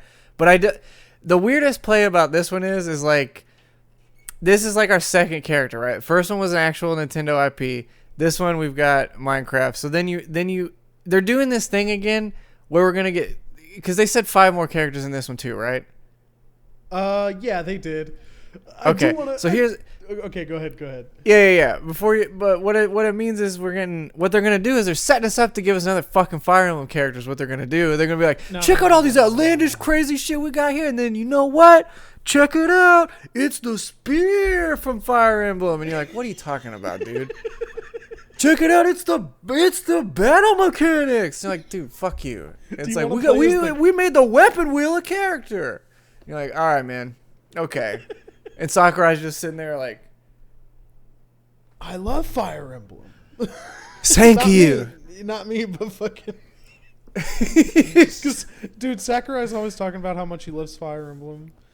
Yeah, it's a good game. I get it, man. But we're not making it Fire Emblem Ultimate, okay? Didn't Sakurai do the shit where he was like... in a video where he just like held that position for like 5 fucking minutes? Probably. Sure. Every time I think of Sakurai like making a decision, he just goes like this, and he's like just thinking about all the different characters he can put in the game, and then Nintendo's breathing down his neck to do Minecraft instead. Yeah. Well, and like that's the thing is like I want them to get wild, and this is wild. Like again, it is wild in comparison to like the other opportunities, but that. It can only be so wild, right? Like, they butted up with Microsoft. That's why we get Banjo-Kazooie back. That's why we get Steve from Minecraft. Like, they kind of butted with Bethesda. So now that they've done it again, we may actually get Doom Marine. I know that seems super weird, but I feel like that could be in the wheelhouse. I don't know. Doom 64? I mean, they have a legacy there. Like, who fucking knows? Well, and, like, Snake's not entirely different. Like, it obviously... Yeah. Doom is a mature game, so the chances of it happening are slimmer, I think. Like, just by virtue of how do you please both sides of the fans with that? Like, you can't really... Like, all Dooms are gory games. You can't have that. So, it makes it to where... dude, you got to think about Bayonetta, too. Like, that's not gory, though. There's it's sexual, but it's not gory. Gore and sex are totally different. Like in as far as rating stuff goes, I guess, but there are very violent parts of Bayonetta. Like there is, it may not be overtly gory. There is plenty of like overt violence in the game. Yeah, no, I'm with you. I mean, I'm just saying like. It took Nintendo this long to start putting really mature titles on their platform, like effectively allowing it. So to go, all right, now let's put one of those guys in your game, and they're like, no, like we let you do this, we're not doing that. Like I don't know, like again, like Snake was already a wild surprise when it initially happened. Like again, Bayonetta, sure, but like I said, they're with you know what I think it's gonna be? We're gonna get a Forza car. That's gonna be the next DLC character. It's just no, it's just gonna be Lightning McQueen. It's a Forza pit crew, and they're gonna come out and just take everyone out. And then, to be honest though, maybe we would get Master Chief. Like I'm not. That's not a joke. Because that game, Microsoft representation's a little. I think it's already there. We already have Banjo and we already have Steve. I think any more Microsoft's off the table. Like personally, but. I don't know. We got 19 Fire Emblem characters. Why not? Yeah, you might be right there. Why not? Why not? I mean, like I said, Sora sounds good. I think Dante would make sense because you can make that guy not be bloody. Yeah, again, Monster Hunter is totally feasible, and I hope happens. I mean, so we were texting earlier, and it's like the well's kind of dry for me, other than Waluigi. On characters I want to see in this game, playable anyway. Like, because when we were talking earlier, like I said, Banjo and Sonic were pretty much the two. Like, since 64, dude. Like, since the fucking first game where I was just like, God, it would be so cool to see, like, Sonic in this game. It'd be cool to see Banjo-Kazooie in this game. And then I'd take Knuckles. I feel like Knuckles would be a good addition if we're going to get more Sega. Well, I doubt it's already a Mii fighter, so I kind of rule that out. So is Monster Hunter. That's the other thing I wonder about. But I was looking at that though. They also have like Mega Man, me character stuff. So I don't know. Like I was wondering about that because I was like, oh, well, if they made a me thing, why would they make an actual character? But I've seen it for a couple different things now, so I'm wondering if that'll make a difference or not. Do they have a Monster Hunter me fighter? They have like a Rathalos armor. Oh, okay. Oh, yeah. I mean, that looks pretty good. I didn't know that. Yeah, they do it. They did it in the other one too. I think they've done it in all of them. Which is another reason why I'm like, just give us the character, bitch. Stop playing with my heart and just give me the actual thing, please. About Sora, I think Sora would be hard to do because I think Disney owns probably 50% of that character, and well, I think you got to fight Disney and Sony both, and I don't know how you're gonna make that happen. Well, like Kingdom Hearts has a legacy on Nintendo as well. So well, sure, yeah, but I don't know. Well, I mean, hold on though. Actually, does Sora though? Yeah. Does he? Kingdom Hearts 3 Dream Drop Distance was on the 3DS, and you play as Sora and Riku back to back in those games. Oh, you do? Game. Yeah. Same with Chain of Memories, which was Game Boy Advance game first. Oh, that's right. That was Sora. Okay, yeah. I was trying to think if he was actually appeared on them, because I know all the spin-offs you played as like other characters and some other stuff, so I wasn't sure if... Yeah. Or I guess not spin-off. I don't know how that game fucking works, but the timeline for that game is fucked, so I don't know. But yeah, I was curious about that. Or I guess if you had any other like character ideas that you think might. I mean, I've previously had them, but yeah, no, like I said, I mean, we're kind of, we're not running out of characters necessarily, but I'm not sure the actual reach we do have for pulling characters in. You know what I mean? Because like the Persona 5 especially was like, that was pretty wild. Especially because it should have marked us getting Persona 5 and not fucking some Persona Warriors game, which is probably fun, but I want Persona 5 on the Switch. I think everybody does. I want Duke Nukem in Smash. That's who I want. You don't want Duke Nukem in Smash. Rip off your head and shit down your neck. Yeah, see, that's the thing is you're not going to get any of his voice lines, and so you can't have him. Of steel. That's what I want. Here's the thing. No one really gives a fuck about Duke Nukem anymore. No, I love his voice. That's about all that's Yeah. But, like, even fans of Duke Nukem are like, oh, yeah, no, I'm an adult now. I can't listen to that guy make weird pervert jokes and talk about tits all day. I'm older. I'm sorry. It's time to kick ass and chew bubblegum. Yeah. I'm all out of gum. He's like if you were, like, he's like if you would put a toddler in a Marine's body. It's like what Duke Nukem is as a character. And all he knows is being breastfed, so... Like, yeah, that's where it stopped. He was like, I know about tits. Boobies. I know titties, and I know what a gun does. That's it. I'm a Marine. Join the Marine Corps, guys. Hey, if you want to join the Marine Corps, guys. I know two things. Squeezing titties and squeezing triggers. I'm squeezing gum out of my mouth. Because I only sustain myself on breast milk and gum. And Flintstones chewables, because Mommy used to give them to me. Duke Nukem sucks, man. I don't care. Like, his games were fine, but he sucks. I'm going to let this play with audio. It's just the part with Sakurai, because I think it's fucking hilarious. Yeah, go ahead. Yeah, this was really like, he was just like, fucking... Dude, he lays it on the table, and I love how it starts. He's just... He was looking back behind the camera, and the cue card said, "We're gonna take your other ball," and he was like, "Oh shit, okay."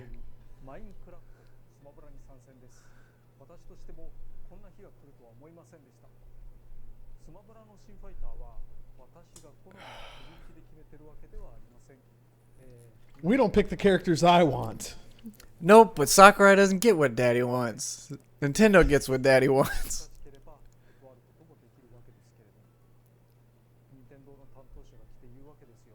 Bump this up. Say, Sakurai, if you don't fucking figure it out, here's the door, dude. Kick rocks and give us your last nut. Yeah, like we're peering over the glass, like, can you not? I love when he's just like small man.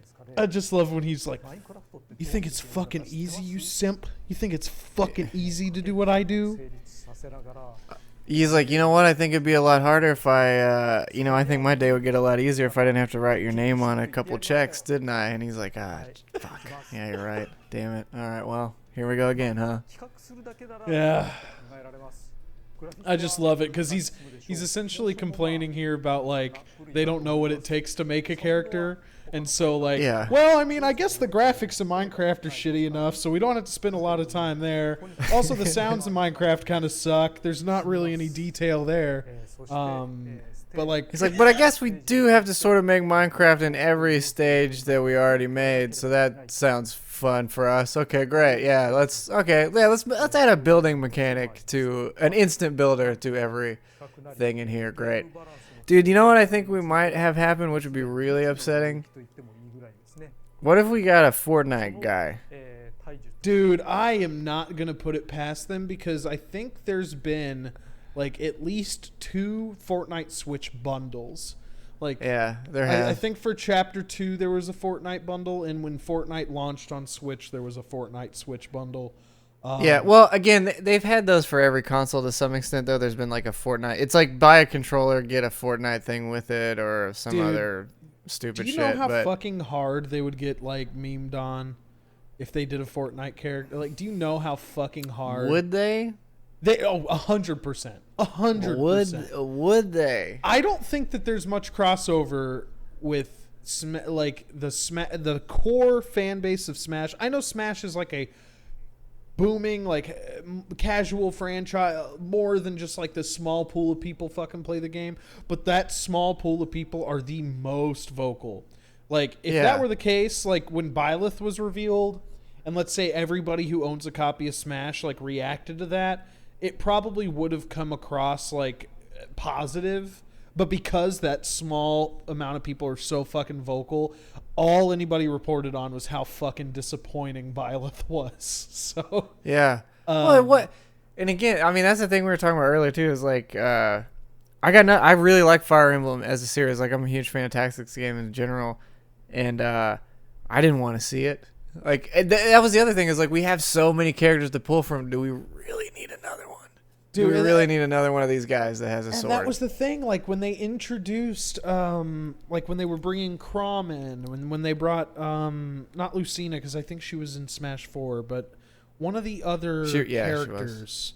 I think Smash got 2 new, or at least one. I know Chrom was. Well, because Robin was like different enough, and then we got what's her face that turns into a dragon? I can't remember her name. She was cool though. Yeah. Corin, I liked her as a character. Like, she was at least different. Like, she didn't play like any other character really, so that was neat. Well, what I'm saying is, like, they announced Chrom, and I feel like there's one more character that's in Smash Ultimate that wasn't in 4. But when they announced that Chrom was going to be in the game, like, people were talking at the time, like, they better not fucking do any more Fire Emblem characters, because, like, there's too fucking many of them already, and then they did another one. So it's just, you know. So what does that say? That if they're vocal about it, they don't get what they want? So if they're vocal about not wanting Fortnite, are they going to get Fortnite? Well, that wasn't all the talk, because that was kind of drowned out by, like, if Chrom had an individual reveal, I think it would have been different. But he was revealed alongside, like, Incineroar and all the other new characters. Right. So it all kind of bled together, is what I'm saying. Yeah. Like if after the fact they were like, oh, here's Chrom, like, nobody would have fucking cared. Nobody would probably take less Pokemon too, to be honest. I mean, there's I don't think we really need. I mean, there's not a whole lot of them, honestly. Like, if you count Pokemon Trainer as a single character, there is not a whole. There's more Mario characters than there's, which by virtue of it being Mario. We got Pikachu, Pichu, Mewtwo, Jigglypuff, Incineroar, Lucario. And then if you want, because you can do them individually, we got Squirtle, Bulbasaur, or Ivysaur, Charizard. We're almost at 10, buddy. They could. That's a lot of characters. That's almost an entire other fighting games roster right there. Yeah. Like, I don't think another Pokemon would kill them. But I think Incineroar is like the new Pokemon of the game. Like, each of the games have kind of had, except for like Lucario. No, because Pokemon Trainer was Brawl. I think each one has had like their Pokemon, like the new Pokemon for the Smash game. So maybe Incineroar's that, and they don't do a Pokemon. I would be totally fine with that. I hope they keep rolling with this weird third party shit. But then we had Min at the beginning of this fighter pass, so who knows? Yeah, but that's like that. That character makes sense to me though. It's from a fighting game that they make. Why not have it in there? Of course, but like, it's the only one that's kind of an outlier right now as far as the new fighter pass is like being a. Well, we only have the 2 to look at, so it's hard to know. That's why I wonder, like, what does this shape up to be? And that's why I ask, like, how big is our pool? Like, what are we actually able to take from here? Definitively, who do you think it's going to be next? Definitively, like if you had to like, fuck it, let's play. Like I said, if it depends on when we get it, because Monster Hunter's out in March, so if it's, I doubt we would get it before that game comes out, because I would almost guess it would be one tied to that Monster Hunter. So my guess would be either we get that as the 4th one or the 3rd, depending upon when we're actually getting the next character. Because if it's like 4 months, that might be feasible, but if not, I don't know. But I assume if he's going to be in there, that's either the 4th one. I would also guess, like I said, Dante really makes a lot of sense to me. Like, and also now that they've gotten all those games on there and whatever, Dante makes sense with having Virgil as another skin combo or whatever. Like having both of those characters combined into one character or whatever, get all the fans pleased. Those 2 make sense to me. I really want Shovel Knight. He makes sense. Well, that was a game already. So what's that? He's an assist trophy in the game. Who gives a fuck, dog? Okay. Then I know in that I know Waluigi is, but he has a little bit better of a chance. He has a little bit better of a chance. Does he? No, that's what we were talking about. Like, what does he do though? Swing a tennis racket and drive a golf cart up your ass? Well, yeah, he would have hit you with abducted children he's taken. Because he's been involved in like pretty much all of the third-party games except for Smash. I think they would pull off of that. Like maybe he would throw dice blocks at you from like Mario Party. He would hit you with a tennis racket or maybe like a tennis ball, and then. He was in that, like I said when we were texting earlier, he was the villain of that DDR game. Oh, sure, Who knows? I could see him doing like a dice block roll up punch, like you know how Game & Watch will pull that sign out, and based on that number, it'll do extra damage. I could see him hitting a dice block to do extra damage on attack. That would be cool. Yeah. Yeah, I mean, I could see a moveset there. It's like a weirder one, I guess, because he doesn't. One character. Who do you think it's going to be? Just one. Who do you think definitively it's going to be? Like if a gun to your head, if you had to pick who it was going to be next. I just want to. As much as I want a Monster Hunter, I actually, you know what? Honestly, I bet it would be Monster Hunter. I was going to say as much as I want it to be that, I would still probably say Dante. But if we're going to get a Capcom property at this point, it's probably based on the one that sold the most and then it has the most coming up. Mm-hmm. So I would guess that, especially if Smash has as big of an audience in Japan as it does here, which I assume is probably even bigger, then definitely Monster Hunter, because it's still huger there than it is here. Okay, plot twist. It's the kid from Monster Hunter Stories. How would you feel about that? Yeah, that's fine. I mean, it's not like it would not be as cool by any means, but like. But the representation's still there. Yeah, and I think you could maybe do a more interesting, because there's technically like 4 main characters in that game. They each have a different rideable monster. So if you could change your color to which one, and then even if the attacks didn't do anything different, like it would be like.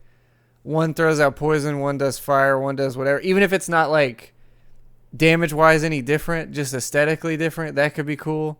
Like there's something to that. Yeah, that could be neat. I was thinking like, because like I was telling when we were talking about it in Discord the other night, I would think like if they're gonna do a traditional Monster Hunter, you would have to do different attack. You know, directional attacks would be different weapons. Your Palico would probably come out and do something also. But I could also see, similar to how Joker plays, possibly, is like having like a Monster Hunter World-ish character, or again, if they're basing off the new game, that like bug lash you have, like the clutch claw, grabbing a character, pulling them down, doing some stuff with that. Like there's really an infinite number of moveset items you could do with a Monster Hunter character. Like you could play a hunting horn to buff yourself. You know, there's so many things in that game that could be used as a fighting character. Yeah. And that's sort of why I wonder, like, what the direction is there, because you could also make a Monster Hunter Stories character similar to the original Pokemon trainer, where it has like you could summon 3 different monsters and use them as a different thing, because that's sort of what they do, which would be rad too, honestly, because then you would just play as the monster and that's fun. So I don't know. That's a good point. I would almost think maybe that would be what happens now that I think about it, but I don't know if it's hard to say. It depends, because that also has an anime tied to it too. So I don't know if like that's as big, like as traditional Monster Hunter. I would imagine it's not, but but depends on the age range we're going for here and all that other stuff. And again, how big it is in Japan, whatever, what have you. Obviously it did well enough for them to make another one. So, you know, that's something there. That game, that first one's also on iPad and iOS and stuff too, so it came to places other than the 3DS. So, you know, maybe there's more to it. Honestly though, that would be fun. I would actually, the more I think about that, I'm like, yeah, that could be really rad. So, I'll take a Monster Hunter representation where I can get it, to be honest. But I think, yeah. I'm gonna go balls to the wall. I'm gonna do it. I'm gonna say it. I'm gonna say. I'm gonna say Goku. I'm gonna say Goku.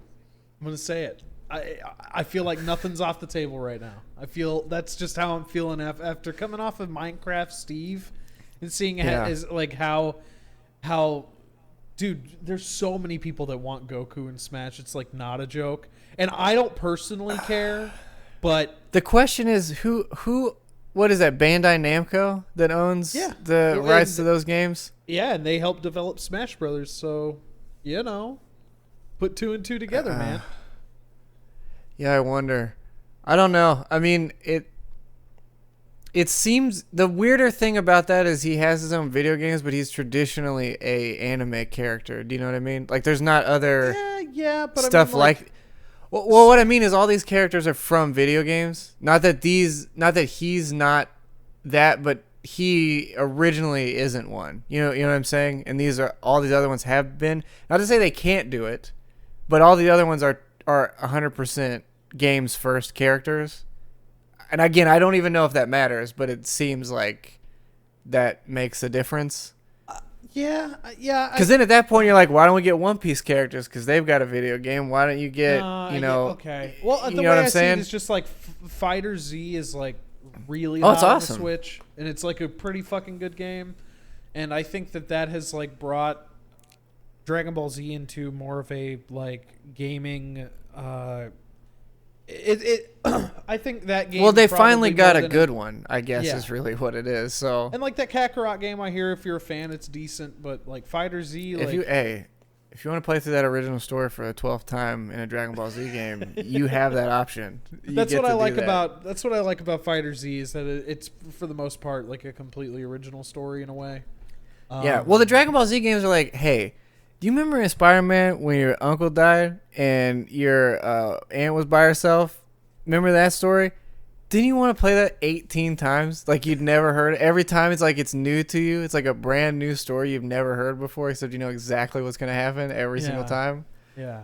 Maybe this time Rhino shows up out of place. Ooh. It's just it's dumb. We get it, dog. Okay, okay, so maybe not Goku, but like video game character. Yeah. I'm going to say Capcom. I'm going to say it's going to be another Capcom representation. And I'm torn between 2 characters. Yeah. I'm torn between Leon Kennedy and Dante. Those are the 2 that I am torn on. Like, right. It could go either way. I think it could be either of them. Yeah, it could go either way. I would think I would say you would probably get Resident Evil first because it's a longer running franchise. Yeah, and we already have like 20 sword characters, so, you know. Yeah, and you would get a larger fan base out of it, and you get another character kind of similar-ish to Snake-ish, like in that same vein. And and realistically, you could have him and Jill as one character. Just change the color combo. Their moves aren't going to be that different, you know. Yeah. Realistically, they're both cop soldier deals, I guess.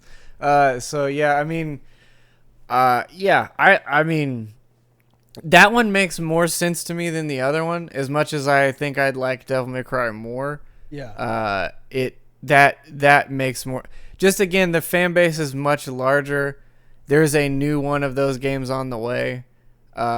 There's their recent sales of, with the exception of 3 remake, but 2 and 7 both did exceedingly well. So why not throw another one in, especially when you got a game coming up, you know? Yeah. That's what I'm thinking. That's a fair one.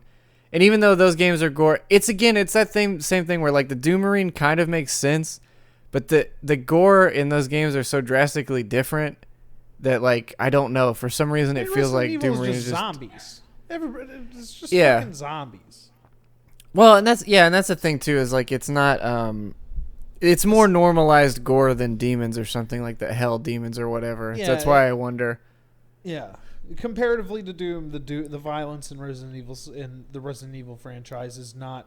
Well, I mean, maybe save for 7 because that's one of the most fucked up games I've ever seen in my life. Well, I think the difference being is like in Resident Evil, you're shooting off heads and limbs and stuff almost by accident just because you're aiming at them and they explode, whereas in Doom you're like purposely ripping things apart. You know what I'm saying? Yeah. So like the combat is more like this guy just fight, like Leon Kennedy and Jill are just like fighting out of survival. Doom Marine's fighting because he wants to fucking tear shit in half.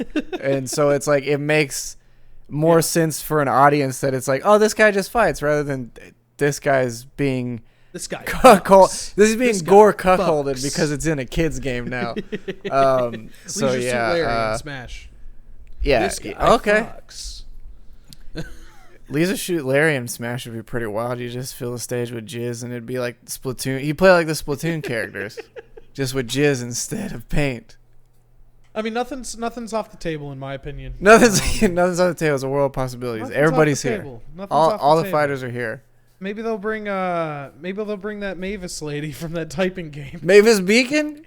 Hell yeah, here. Dude. Maybe they'll bring Jerry fucking Springer and Judge Judy as joint characters. They'll play like ice climbers and they'll just put down the fucking law. How about that? And his final smash, he'll summon Steve because the people on stage are getting in a fight and Steve's got to come in and fucking pull them off of each other.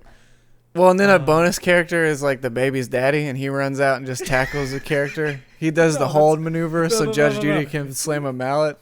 That's Fighter Pass 3 with Maury Povich and sure. You are not the father final smash. Dude, I want Guy Fieri Paula Deen ice climber character combo. And it plays like a Cooking Mama sim, and that's how you do all your moves is you throw every character into a pot and just suit them up.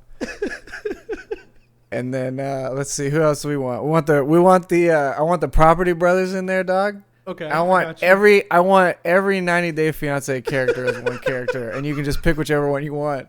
And they can beat the fuck out of Sonic the Hedgehog. I want the Bachelorettes from the first 5 seasons of The Bachelor. Yeah.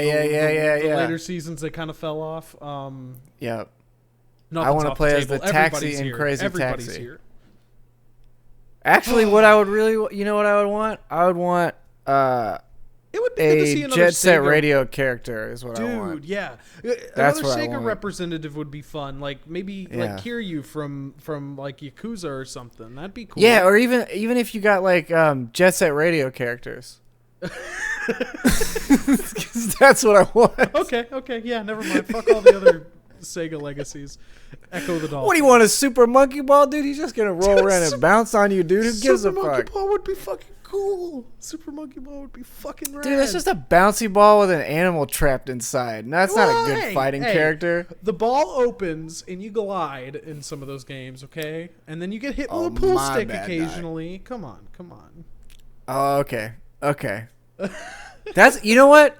That's what they should make. Is they should make like a old tabletop pool game, but with Super Monkey Balls as the balls, and just sell it that way. Because I used to play a lot of those pool games on phones and shit, and those were fun. If you could just make a Nintendo one. Who gives a fuck? Do whatever you want, Nintendo. Just put your face on shit. That's all you have to do.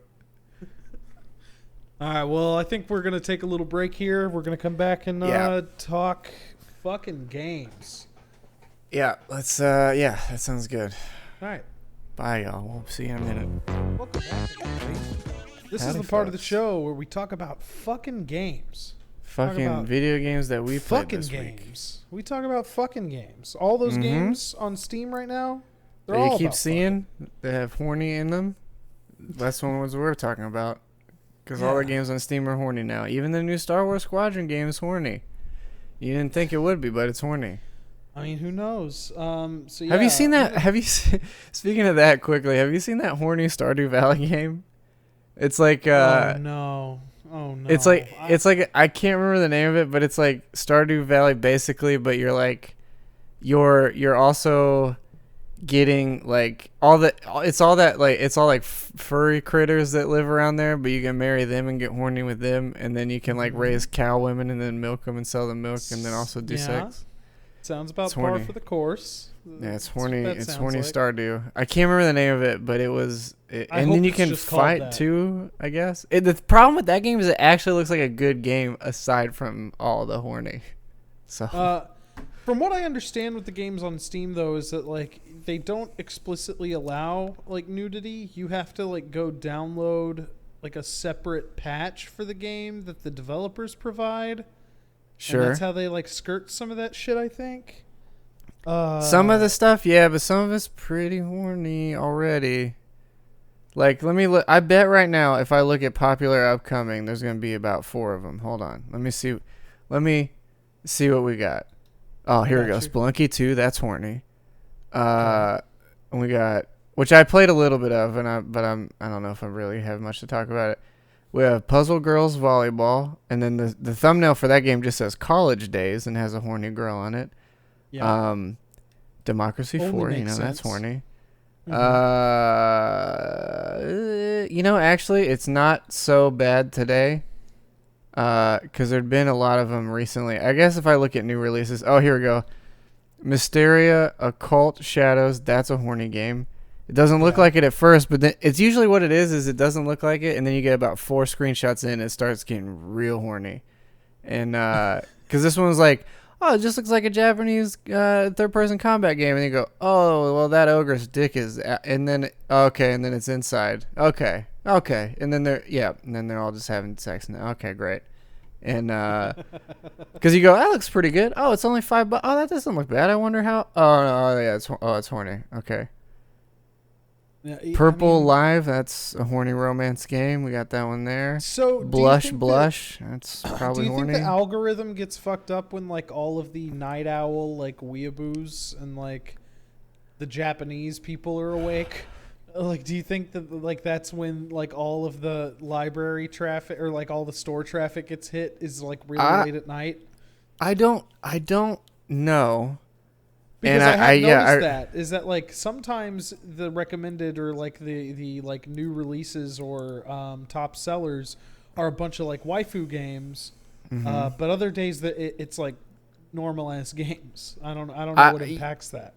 I don't know, and I don't know if it has a problem with the fact that I look at every one of these because I look at basically every game that's on the top or upcoming list or whatever, just to because I have. I don't know, 1,500 Steam games and then another 1,500 on a wish list or whatever. So I just kind of go through. What it used to be is like on my lunch break, I used to just go through the queue that it would give you, and I would just go through that like 30 times and just look at everything that was coming up. So now I think my algorithm is just screwed. I don't know. Because I don't own any of those types of games. I own one game that has hentai in the title because my friend Kent and I kept buying shitty games back and forth to each other. Be like, here you go, man. Thanks for the help, all this night. Oh man, I can't thank you enough. Here, take this instead. I appreciate it. And you just kept going back and forth with these like dollar horny games, so I have like one or two of those. So Steam thinks you're a big fan, really. Yeah, because one of them was gifted to me. Now it thinks all I want is anime horn, and I don't actually want that. I would like good video games. let's get into some shit then. Let's talk about Genshin Impact. Because here's hold on. First off, I'll say this before we do that. Another thing that every one of these does is it'll be like, oh, there's like 3 pictures of a puzzle, and then it's just some big-titted girl going, and that's like the 3rd screenshot, and you go, damn it, I knew it was horny. Like, I thought it was just a puzzle game. Of course it's not. Like, it's so weird. But that's basically all everything is. You look at Instagram, and it's like, I'm a cosplayer, and you're like, dog, you put wigs on, and then you're wearing underwear, dog. That's not cosplay. Stop playing with me. Fucking put effort into it, dog. You just put a bikini on and then you wore a wig. That's not cosplay, bitch. Come on. I'm just tired of it. I'm just tired of seeing it. How you really feel, man. That's how I really feel. I'm tired of seeing it. Like, I have a lot of friends that do, because of working the convention circuit, I have a lot of friends that do cosplay that are really good at it. And then it's like, if they're not willing to be ass naked, no one cares. And it's like, it's the same thing as like Instagram used to be like, at least somewhat decent photography and artwork, and now it's just all tits. It's all it is, and it's really frustrating. Because it used to be kind of cool stuff, but now it's just tits. I think it's more like same with Twitch though. I guess Twitch used to be cool, creative stuff, and now it's just tits. Yeah, I mean, I'm all for people like expressing themselves like however they want to, like sexually. Don't have a problem with it. No, I get it. Do OnlyFans, do whatever you want. Don't care. What I'm getting to is just like the glitz and glamour of that stuff overshadows like the actual effort these people kind of put in. Like I've seen like at conventions, people just put like absolute insane amounts of effort into like making it's amazing, like, game accurate, movie accurate, like slaving at a single costume for like a year to get it like 1-to-1. I think it's super impressive. Are the most impressive. But they're not naked, so and that's cares? What I'm saying. I think that the naked stuff applies more to like people who aren't into cosplay. No, they're into money, I think is what it is. Actually, it turns out. I'm talking about the dudes in the comments that are just like, can you email me pictures? Can you email me, can I see your feet, madam? Yeah, and they go, it's onlyfans.com/ what would it be? It'd be like Sakura streams or something. And it's just some Naruto character with their Twitch there, and then it's basically that. And like you look at the Twitch streams too, and it's just like, oh, it's some girl's tits out, sort of looking at her phone, and there's a game there. That's cool. That's awesome. That's what this is about. Like it's just annoying. Like it's like I said, make your money wherever. I don't care, but it's just like, and like I have again no issues with OnlyFans, all this other crap. It doesn't bother me, but it's really just like, I wish we could have one platform that was just like, because even like ArtStation too, like I'll which is like, it's in the name, and it's mostly like game developers and other stuff posting work, and like it's like the guy that did all the work for God of War is on there, like a lot of people, like almost every game artist I've seen has been on ArtStation. But ArtStation's supposed to be like the non-horny DeviantArt, right? Yeah, sure, but you still get it. And then every friend request, I swear to God, I have gotten 30 friend requests from the same picture, all different names, but it's the same image of some girl just like this, and it's like, Stacy, Jessica, this, they've added you, and it's like, no, they haven't. It's not a person. It's just some fucking horny thing trying to invade the other thing. Like, I haven't been on LinkedIn in a while, but I bet it's that too. I bet it's the same fucking thing. LinkedIn is surprising. It's surprising how I don't want to say wholesome. Manufactured and corporate is probably the better 2 words to describe it. Because, on LinkedIn, you don't see all that shit. Like, no. I guess. All I see on LinkedIn actually, is like people sharing like their colleagues like posts, and they're all there's 3 tiers of posts in LinkedIn. It's self-congratulatory, it's like motivational posts, and then selling your services. Just people being like, talk to me if you want to learn the 53 business tips to suck your own penis. Like, oh, well, see, now that's horny again. So it is still horny. It kind of all comes full circle to horniness, Damn I guess. Dude. I think, you know what the real problem was? It was when Tumblr took porn off. And then they had to get it elsewhere and do it different. And so Yahoo bought that shit. And I remember like Yahoo bought Tumblr. Fuck you, Yahoo. Like, what the fuck are they doing with this website? Like, I was heavily active on Tumblr. I had like 4 different blogs that I. Jesus, man, really horny, huh? Not horny. I ran like I had like a Red Letter Media one. I had one where I shared like my art. I had one where I just like reshared memes, and then I had one that was like music. Like I just uploaded music to one. Yeah. And then they got rid of the ability to upload music, I'm fairly certain. Sure. Probably. So that makes sense. Yeah. That's another copyright thing that you could get in trouble for. And then like the Red Letter Media one is still running, but I don't run it. Somebody else. So, like I'm still a mod. If I log in, I'm still like the owner of that page. I just haven't logged into Tumblr in like 5 years. Yeah. And so occasionally I'll plug away. I'll enter that like I'll enter the URL for it, and I'll be like, oh yeah, the guy that I made a mod or whatever is still posting things. Cool. And then I go about my day. Yeah. So. I never really got on like Tumblr and DeviantArt both. I never got on either of them. But that was the thing, is I was like, okay, that stuff's all over there. It's fine. It's away from everything else. It's just there. It's cool. But then it just started, like I said, I think once they did, started selling or getting bought and restricting what you could do, that everything started seeping elsewhere, and then it just became horrendous. Because it's like Facebook, it's just shitty couples pranks and politics, and then you go to like I said, Instagram is just horny cosplayers, and then you go to well, I don't know anything about TikTok, because that just seems like really outlandish. Everybody who's on TikTok is on a list. That's just my theory. That's what it seems like. If you're above the age of 18 in the United States of America and you have a TikTok account, I think you're on a watch list. That's why I thought it was so weird when Trump didn't want it. I was like, dude, this is perfect for you, man. I thought this is exactly what you were asking for. It's weird that you decided you don't want this. But yeah, so why for Sim, I guess. And you're 6 feet in the ground, then TikTok is your favorite thing on the internet. It's dude, I've heard plenty of people talk about it, but yeah, it really is like, this is a pedophile's absolute dream. Like, it's the weirdest thing that exists, and it's like, obviously that's not what everybody's doing there, and there's some pretty good content on TikTok as far as like comedians and other stuff goes. Like, there is funny stuff and quality stuff there for sure. But again, that was like by virtue of Vine disappearing. It was like, okay, we had to do something else, and it's like, all right, let's get fast and hard with weird horniness before they say, let's make sure that their platform is defined only by horniness, so they can't ever change it. And it's just frustrating, man. I just want some normal non-that stuff.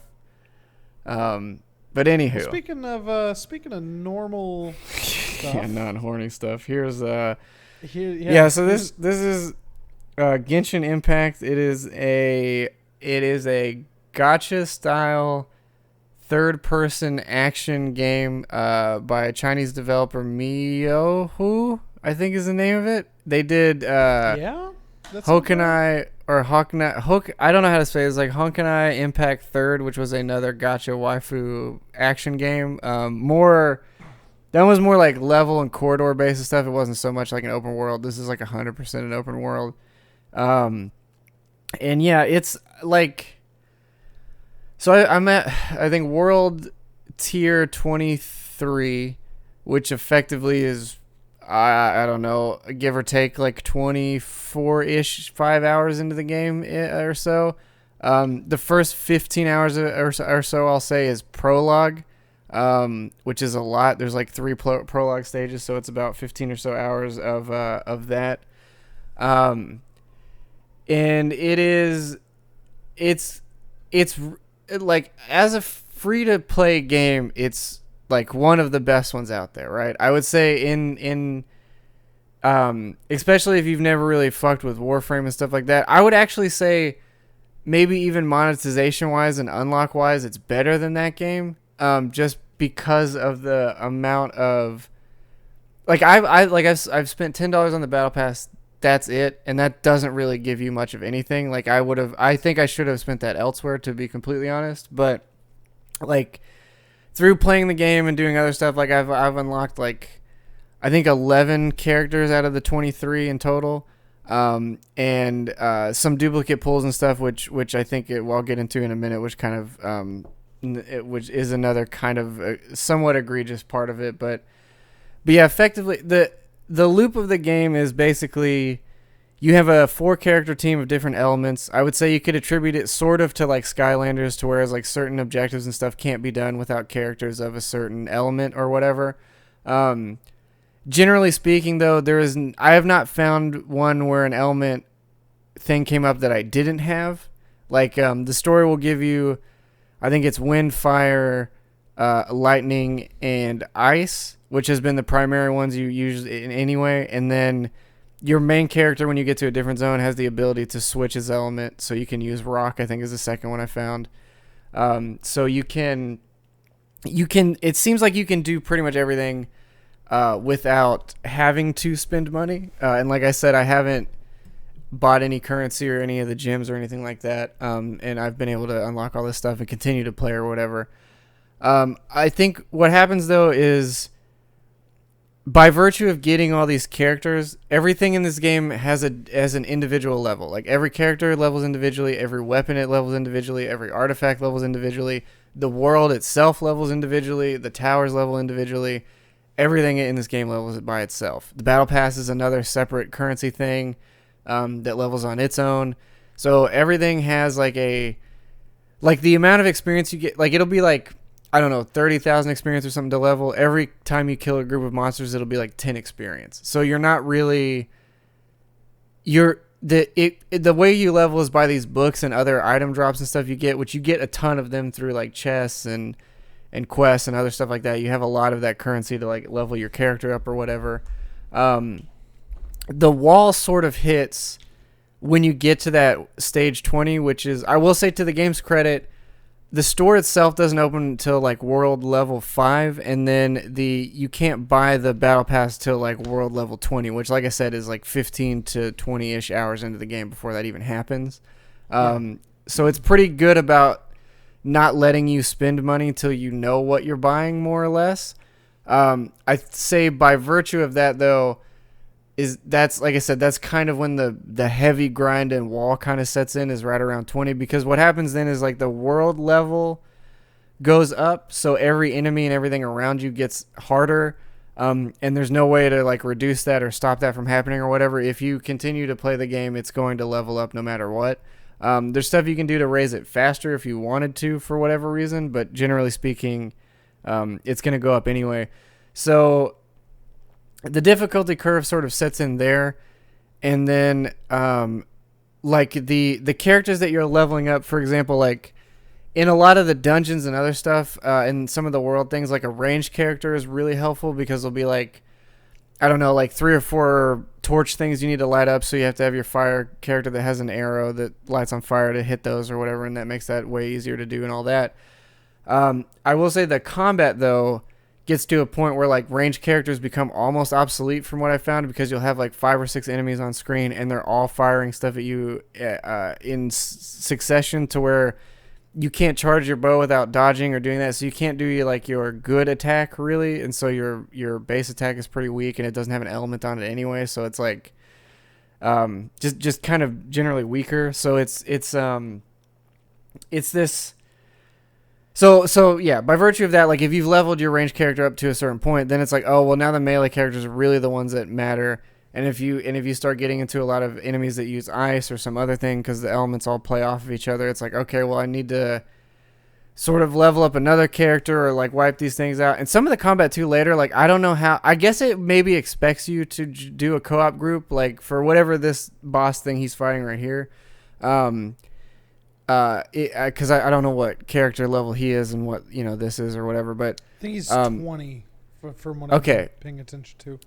Yeah, and then this thing is like a 37, and it's the same. Like he has an element that's doing well against that element, and he seems like he's doing a considerable amount of damage, so it seems fine. Like he'll probably be fine with this, but yeah, I some of those I don't know how you would do this stuff on a phone, like just because of the sort of twitchy nature of some of the combat and stuff. Like I don't know how. Like I've been playing it all on PC primarily.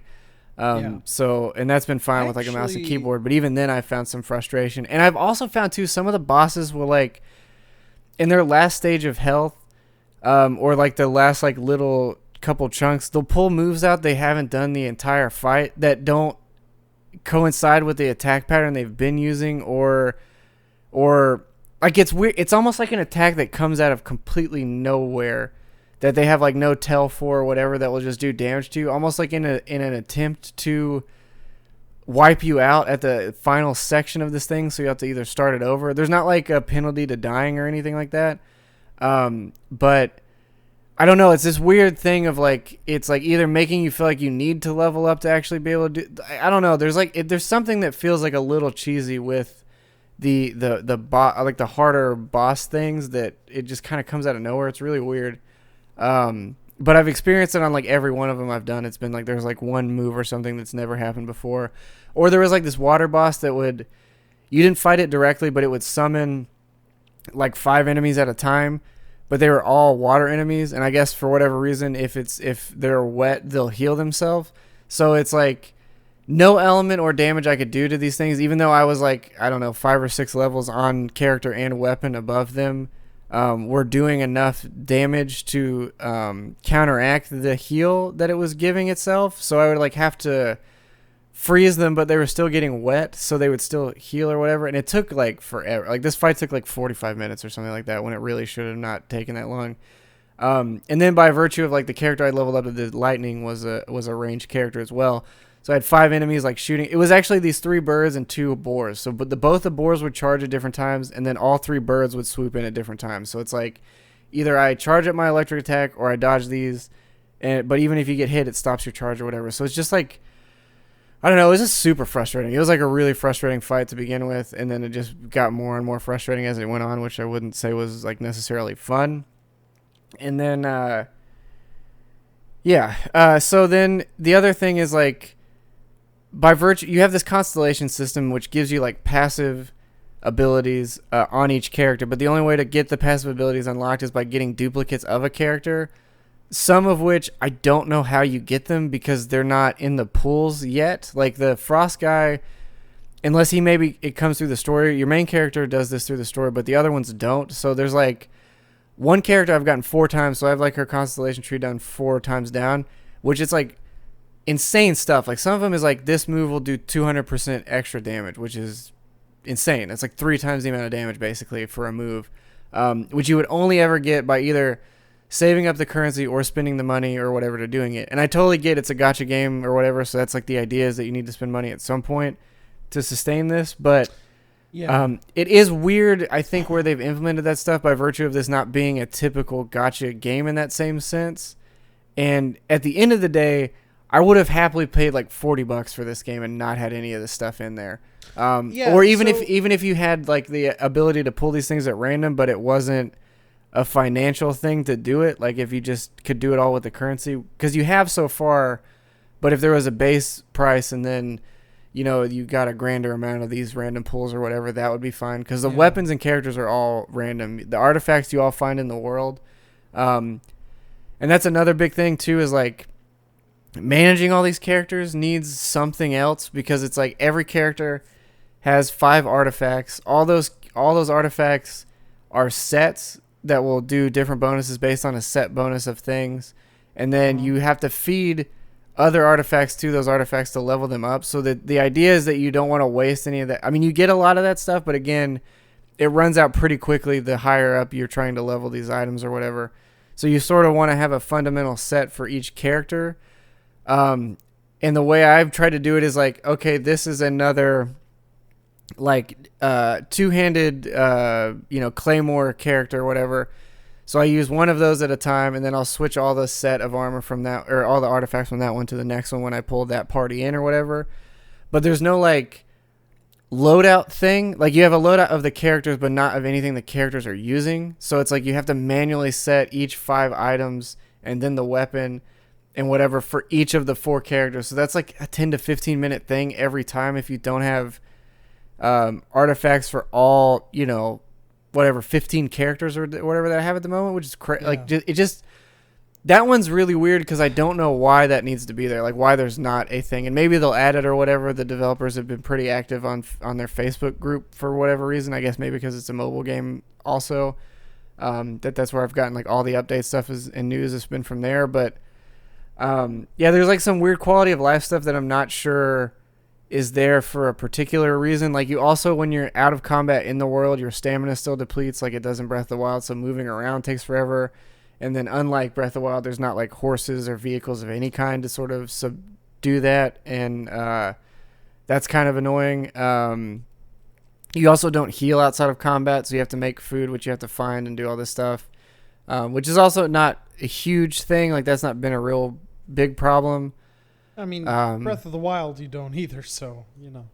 Yeah. And, I mean, and that's fine. But I guess in that instance is like you don't, I don't know. It's like, I mean, you find food stuff fairly often in this game, so that's not really that big of a deal.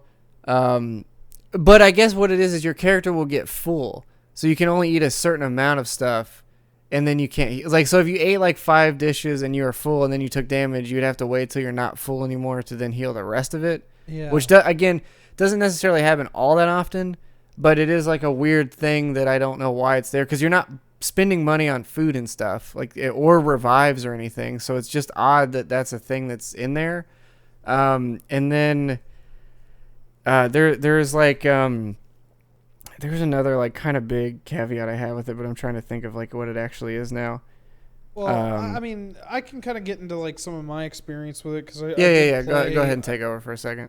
Yeah, I played for probably like maybe I don't know what level. All I know is that like I got the 3 characters. I'm not far at all. I got the 3 characters. I just drew one from like the first like pack they give you, and I only got the southern, like there's like the southern thing you like give the tribute to, and it's basically like like the towers in Breath of the Wild, where like you uncover those and it uncovers the map. So I unlocked the western one, like the westernmost one from where you start, and the southernmost one. Mm-hmm. And I did a dungeon and I think like a boss fight. I also ran one of the trials that you can run. So the characters that you unlock from the like gachapon system, you can actually run a trial of like the new characters, and it's basically like just a challenge mission where like you do like defeat 25 enemies and then a boss at the end. Is this like level 50 version of this character you can potentially unlock? And so to me the cracks are starting to show a little earlier than maybe some people had. I'll probably still pick it up and play it every once in a while. I played it a lot on my phone actually, and like I'll get into some of that in a second. But what I mean is that like the monetization stuff, while it doesn't push you to buy anything until you're 20. That stuff kind of starts to show pretty early on in the game, because they kind of like put the gym in front of you and they're like, oh yeah, go ahead and unlock this thing. Oh, and then you like get this like character with a star level on it. And so it like slowly starts to introduce you to this. But knowing these types of games and like where they end up going, they will really, like, you look at the like high rate pulls that you can get for both the weapons and the characters in this game, and it's a 0.06% chance to get a max level star of anything. And I know that you can get duplicates of characters, and like I think there's like a way you can fuse them or like level them up and like prestige them. But what I'll say with the percentages is it is. Yes, the difference is every 10 pulls you're guaranteed a 4-star and above. So it's not but you're also not guaranteed to get a character that you like. And when this game gets to the point where it's like 200 something, it does this thing in mobile games that I fucking hate. And they do these timed, they do this timed system where you're only guaranteed this character within this amount of time with this pack.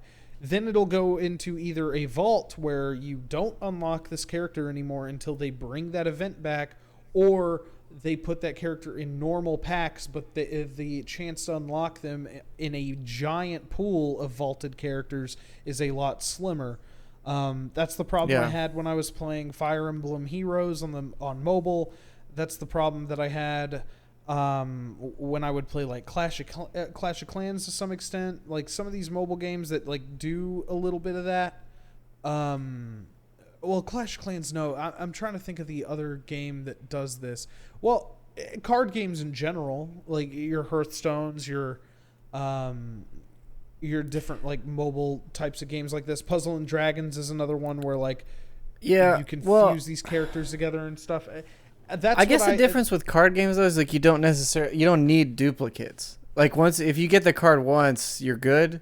Yeah. Which is, I mean, most of the time, not always, but I mean, I guess that's a two thing too. But if you look at Hearthstone, it's like at least all the duplicate stuff at some point you can craft the thing specifically that you want. Here, there's not I can craft it because there is a currency that you get with getting duplicate items and stuff too that you can spend in a store that has characters and weapons specifically. You can go, I've got 35 of these. I want this character specifically. But the only thing with that is that those are, for what the story is right now, there's only 2 characters in there. And one of them, I don't know how you get because he might come out of the world. Maybe he might be like another one that you just get. I started playing as him in a quest chain, but I haven't seen him again since then. And then the other one was another, like one of the main character things. You could buy her upgrades through there. The problem is like I think you get like for that specific store you get like 3 or 4 gems out of a pull, and it's like 35 or something for that character. So it's like you would have to, out of the random pulls, you would need effectively like if say you're getting like 1 character per pull, or for every 10 pulls, so that would be I don't know, like you would need effectively like 30 10 pulls, so 300 pulls, I guess, to get exactly a thing of that, and that's pretty crazy. Yeah, just to buy that out of the thing, which would be pretty nuts. And so, like the comparison to Warframe, I think is maybe a little unfair because what I appreciate about Warframe is that it lays its cards out on the table for you. Like it says, like, here's the blueprint. Now it's up to you to either. You have to get the materials, no matter what in Warframe. You can have a blueprint, you can have like a bunch of platinum, you can throw money at that game constantly, but at the end of the day, you need the materials to do shit in the game. And so if you have a blueprint, it tells you what materials you need. You have to craft these blueprints individually, and then eventually there's another blueprint for the final thing that you craft, but the thing is, like, from step 0 all the way to getting the weapon or frame that you want, it's all laid out on the table. What's egregious about these types of games, it's a fun game, don't get me wrong, and I'll play it a little more, but what's egregious about these types of games is that there is no laying the card on the table for you. Like, to get the good stuff, if you throw $300 at this game, like you're almost guaranteed to get some good stuff, and you still have to play the game to like level these characters and stuff, but you're immediately given an advantage. Yeah, okay. I'll say a couple things to that, I guess. Like the characters they play different. They're not. I don't think they're necessarily better than the other ones though. Like the ones I've gotten out of pulls have been pretty similar to the ones I already got through the game.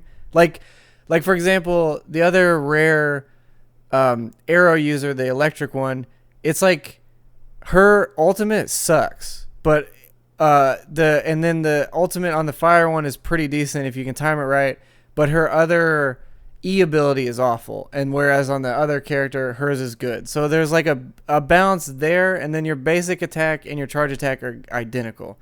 And then same with like the ice, water, and wind guy that you start with. The 3 of the ones I found that all use the sword, they're basically all the same effectively. Just their E ability, one will freeze, one will do water, one will do the wind element, and they're not totally different. Like, they're all pretty similar, and you could get through it without having to do that. I will also say, I guess, in defense, like when you're trying to level up a character or an item, it'll need specific items, and it'll go, okay, here's the 4 areas these things show up in, or a specific events they show up in, or if it's like a timed item, it'll go, this item shows up in these dungeons on Thursday, Friday, and Saturday. So it'll very clearly go, if you need this thing, here's where to get it. So it's not. Yeah, but it's not as bad as it may seem, I guess. It's just some of the systems do seem unnecessary, I suppose. And I guess maybe in the defense of this against the Warframe, maybe is it's not like I think the grind is similar, it's just different. I guess maybe the only other thing is like, when you get the thing in this game, you just get it instead of like, all right, now wait 8 days to get this item back that you can craft. It like, which is but that's also where the like that's where the real money element of, well, there's a couple real money elements of Warframe, but really that's where the money element really comes in. Is like, do you want this shit now? If you're the kind of person who like plays for an hour or two a night, just like casually, you probably don't care when you get it. Sure. But like, if you have enough platinum, you can be like, yeah, rush the object. I want it now. Well, and the thing is too, though, is you could play this game in that same way. Like, I mean, the story is good, but you could play it a few hours at a time, and then but compared to Warframe, it's like I would say Warframe is more multiplayer centric and focused. Oh, for sure, yeah, for sure, absolutely. So like, I agree with you 100% that I would have much rather paid $40 for this experience, because there's plenty of games that use like, Korean style, Japanese style gachapon like systems, but they brought them to the West and like stripped some of that stuff from those games and sold them for real money, and they in some cases did fairly well. So I don't know. I can't get behind a game that like really Warframe's different in my opinion, just because of like. Oh, I agree. Again, I'm playing devil's advocate too. It's like, I'm not saying that. No, 100%. Like, I still think I get that, Warframe is a better game overall for sure. Like for what it is and the experience and everything else. Like it's. I mean, I think they're different games, but in the free to play wheelhouse, they're probably the most two similar games, I guess. Like I can't think of another game that's like free to play, super open world, has all this leveling, all this other stuff. Like there's not a game I can think about that's that similar. The other thing I'm curious about, because where I see this game going is two ways. In the end game, I imagine that you're doing a lot of like almost dungeon-esque stuff and like raids style stuff with a party. And then I also imagine that maybe at some point in the game they introduce the possibility of some PvP, and they'd have to do some balancing there.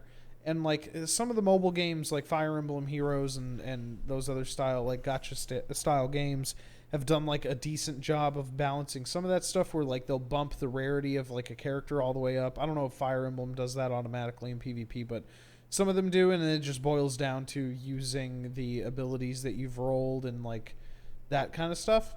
So who knows if they introduce some elements of that to this game later on down the line. But what I would hate to see is like getting in a raid group or like some dungeon group, and then like everybody around you is just like wrecking shit, and you're just like hitting them with wet blanket, because while your character's level 50 and your fucking weapon is level 50, oh shit, they're like, they're not this specific type of role that you got from spending money on this pod.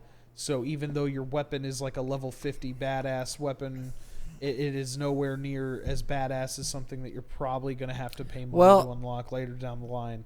Well, see, I don't know, because again, I think it almost seems like it's like there's probably a little bit of an element of a better weapon, but it almost seems like aesthetic, because a lot of the skills on the weapons that I've seen that are higher tiered weapons are the same skills I found on lower tiered weapons. So I don't know if it's like any different actually. Like that's what I'm saying, is like none of this stuff seems like it's necessarily necessary. Like it almost maybe seems like the game wants you to feel like it is necessary, even though it might not be. And maybe that's the thing. I'm just saying it's not necessary up until it has to be. And that's that's where sure. Like when you hit level 50, a lot of that stuff like really starts to shine. Like Warframe, for example, you can like max out a frame pretty quick. You can like get a couple frames leveled up pretty quick, but if you join a group of people and you're not like, following like specific builds and stuff, you still get lost in that. And I guess that's like pretty much every game that like you play alongside other people is just like you either learn you're playing it wrong or you're just not doing what you need to get powerful enough because the game doesn't like telegraph it enough for you. Yeah. I was going to say too, though, I guess in this game, the other thing would be like once you get your core group to the max level, that leveling stuff is all you're going to get it for basically everything you do anyway. So all that stuff would filter down to the other characters that you're either getting new or whatever. Because at a point you wouldn't need it anymore. Like once you've reached your cap or whatever. So I guess the difference being there's so many characters in this game that will be happening continually, more or less. I don't know because the cap in this game seems like it's level 90, I think, or maybe it's 100 and just starts out at 90, but I think the cap is like either 90 or 100. But yeah, the in-game, as far as I've seen, is going to be like the Abyss, which is like basically like a semi-roguelike style thing where it's like you start out with, I think it's more structured than that, but basically you start out with a random modifier that you can choose, and then you do the floor, and then you'll go to the next floor, do the thing, do the next floor, or whatever. But I got a character out of that also for getting to like the third stage of the third floor. They gave me a character for finishing that, which was one that I specifically wanted and hadn't got out of the pools or whatever. So I don't know. Like I don't know. It could go anywhere, I guess. Like I still want to play some more of it and see what's happening beneath the seams. I think I'm fairly certain I won't be spending any more money on it. And I would almost wish they would give you the option to buy characters specifically and then go, here you can spend less money, but the like a discounted version to then buy that same character again or whatever, so you could unlock your constellation a little bit easier or something like that if you're willing to spend the actual money or something like that. Yeah, I don't know. I don't know. Also, random rolls on weapons that were already leveled to like 20 or 40 or something would be ideal instead of having to re-level everything, because every weapon and character seems to start specifically at level 1 for no real purpose, because you're not picking any talents or anything. Like there's not like a way you could level the character differently. It's that character is that character no matter what. So I don't know what even when the constellation stuff hits, it's like boom, boom, boom, boom. There's only like 6 things, and they all are in a row. And then that begs the question too of like whenever you've fully finished your constellation and you getting duplicates of the character, what happens then? Because that new currency you're getting, what does it do? Because you get one currency for the duplicate, and then one item that adds to the constellation to unlock a thing in that. So once you've gotten the thing 6 times, then what happens? Which would be another question I would have. I don't know. I really don't know. It's a super strange game, and I'm interested to see more. Is the co-op live in that game right now? Yeah, it is, but it doesn't unlock until like 12 or 15 world level. Okay. It's a while into it before you get it. I was actually surprised how long it took before that happened. That's kind of where I want to get into it. Is like I think games like that can be like mindless fun with friends, and I mean.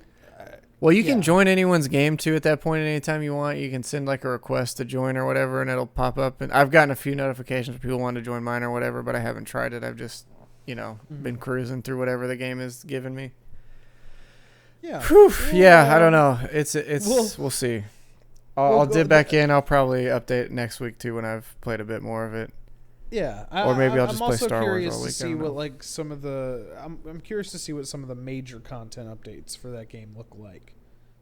Yeah, because if it's just characters and stuff, I don't know how this game holds you for that long. Because the enemy design, there's been more and more somewhat varied things, but it's mostly been like, here's a jelly, now it's a rock jelly. It's not a fire jelly anymore. Like, here's this tribe of guys, but they shoot ice arrows instead of fire ones or whatever, and then they sort of mix those together. There have been more specific characters later on, like more. There's like a tribe of actual humanoid people you start fighting. They're called like treasure hunters or something, and then there's this other like Phantom Abyss thing, which are like these like electric cult thing that shows up, and then there's like a giant wolf you find, some other creatures that start. So it's starting to filter in more of that stuff now, but the first couple hours for sure, you're definitely finding like the same shit over and over again.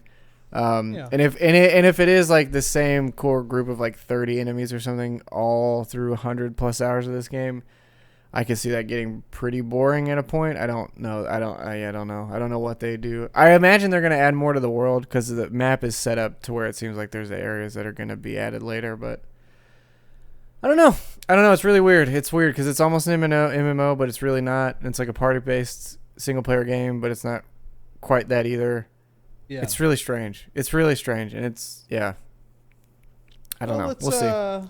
Let's get into another strange game. This game was great, though. This is like probably one of the most fun roguelikes I've played in a while. And actually, they just put out a roadmap today I'll pull up because they're adding more content to this game, which I was really happy to see because I didn't think that was going to happen.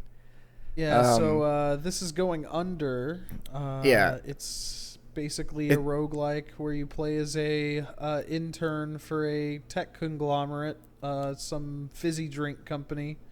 Yeah, and, so you work in an office building with several other tech startups that are failing, and so that's the narrative. I don't know if I want to give any spoilers away either, because if you haven't played it yet, I think the story is pretty decent and it's funny enough. But yeah, effectively you're at a failing tech company, and you're an intern there, so you're an unpaid intern, so you're tasked with going to the basement to fight off these goblins that have been causing problems in the building, which you find out is like I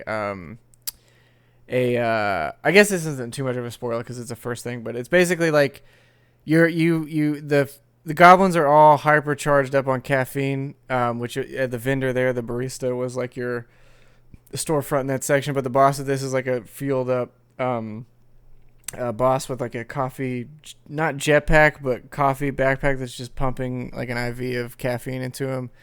But you find that that's like an artifact that manifests itself from all the hopes and dreams and despair of failing startup companies. They manifest themselves in artifacts, and there's a guy that's trying to get all of them basically. But so then about halfway through the game flips to another. There's like a big twist more or less, but I won't go into that.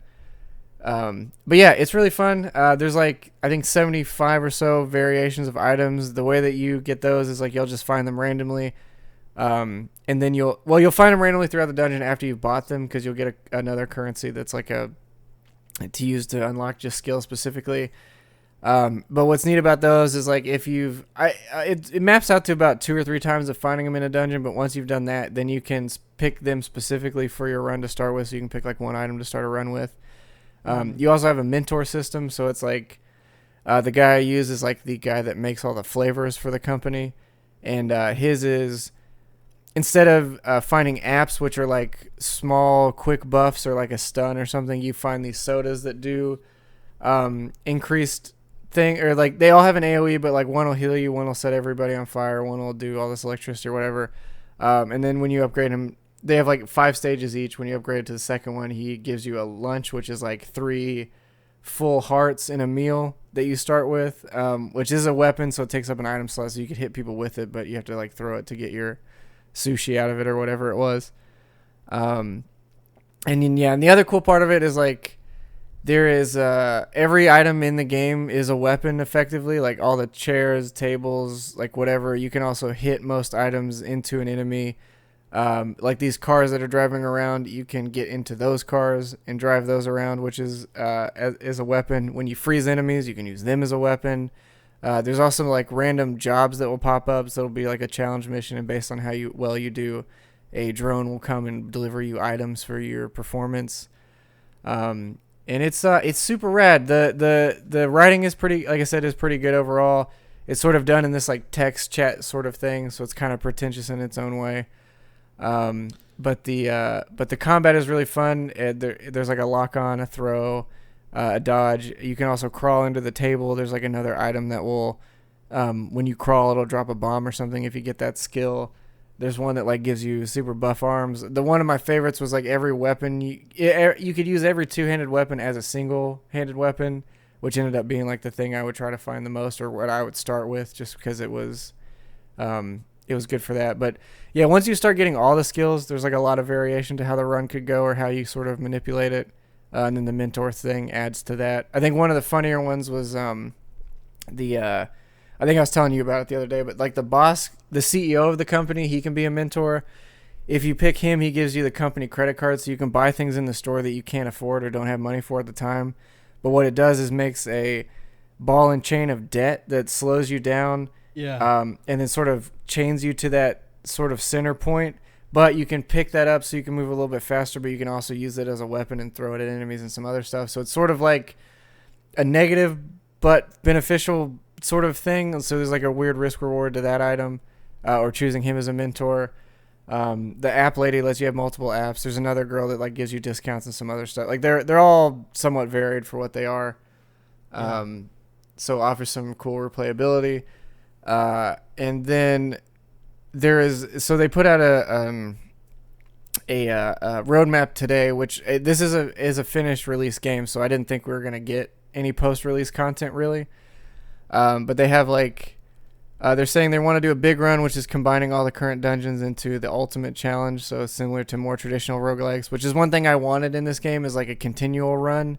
Because it's like it's done the same way as like Children of Morta is, where you do like a dungeon section, and then once you get out of that, you lose everything. You know what I mean? And then it starts over.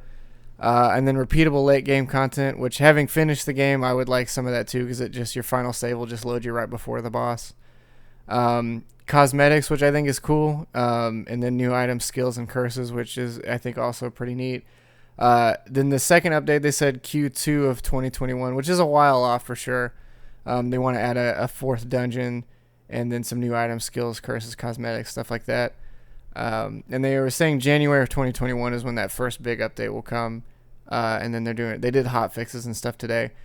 But that's good to see, because like I said, I didn't think they were going to be adding anything else to it, which I think as a $20 chunk of a game, it's about, I think I finished it in around 10-ish hours, which that was me having played like 3 hours of the demo beforehand and then barreling through the game itself, because I just really liked it. I'd say there's a good probably like, go ahead. I'm sorry. I was going to say, I do like this disclaimer at the bottom of the screen, where it just says, this is all subject to change at our slightest whim. A slight breeze could set us back 2 months. Yeah. It's like an indie developer out of Seattle, so they're all like I said, there's this weird, like, kind of whatever, little pretension kind of thing too. It's all been kind of cheeky, but they've been cool about it for the most part.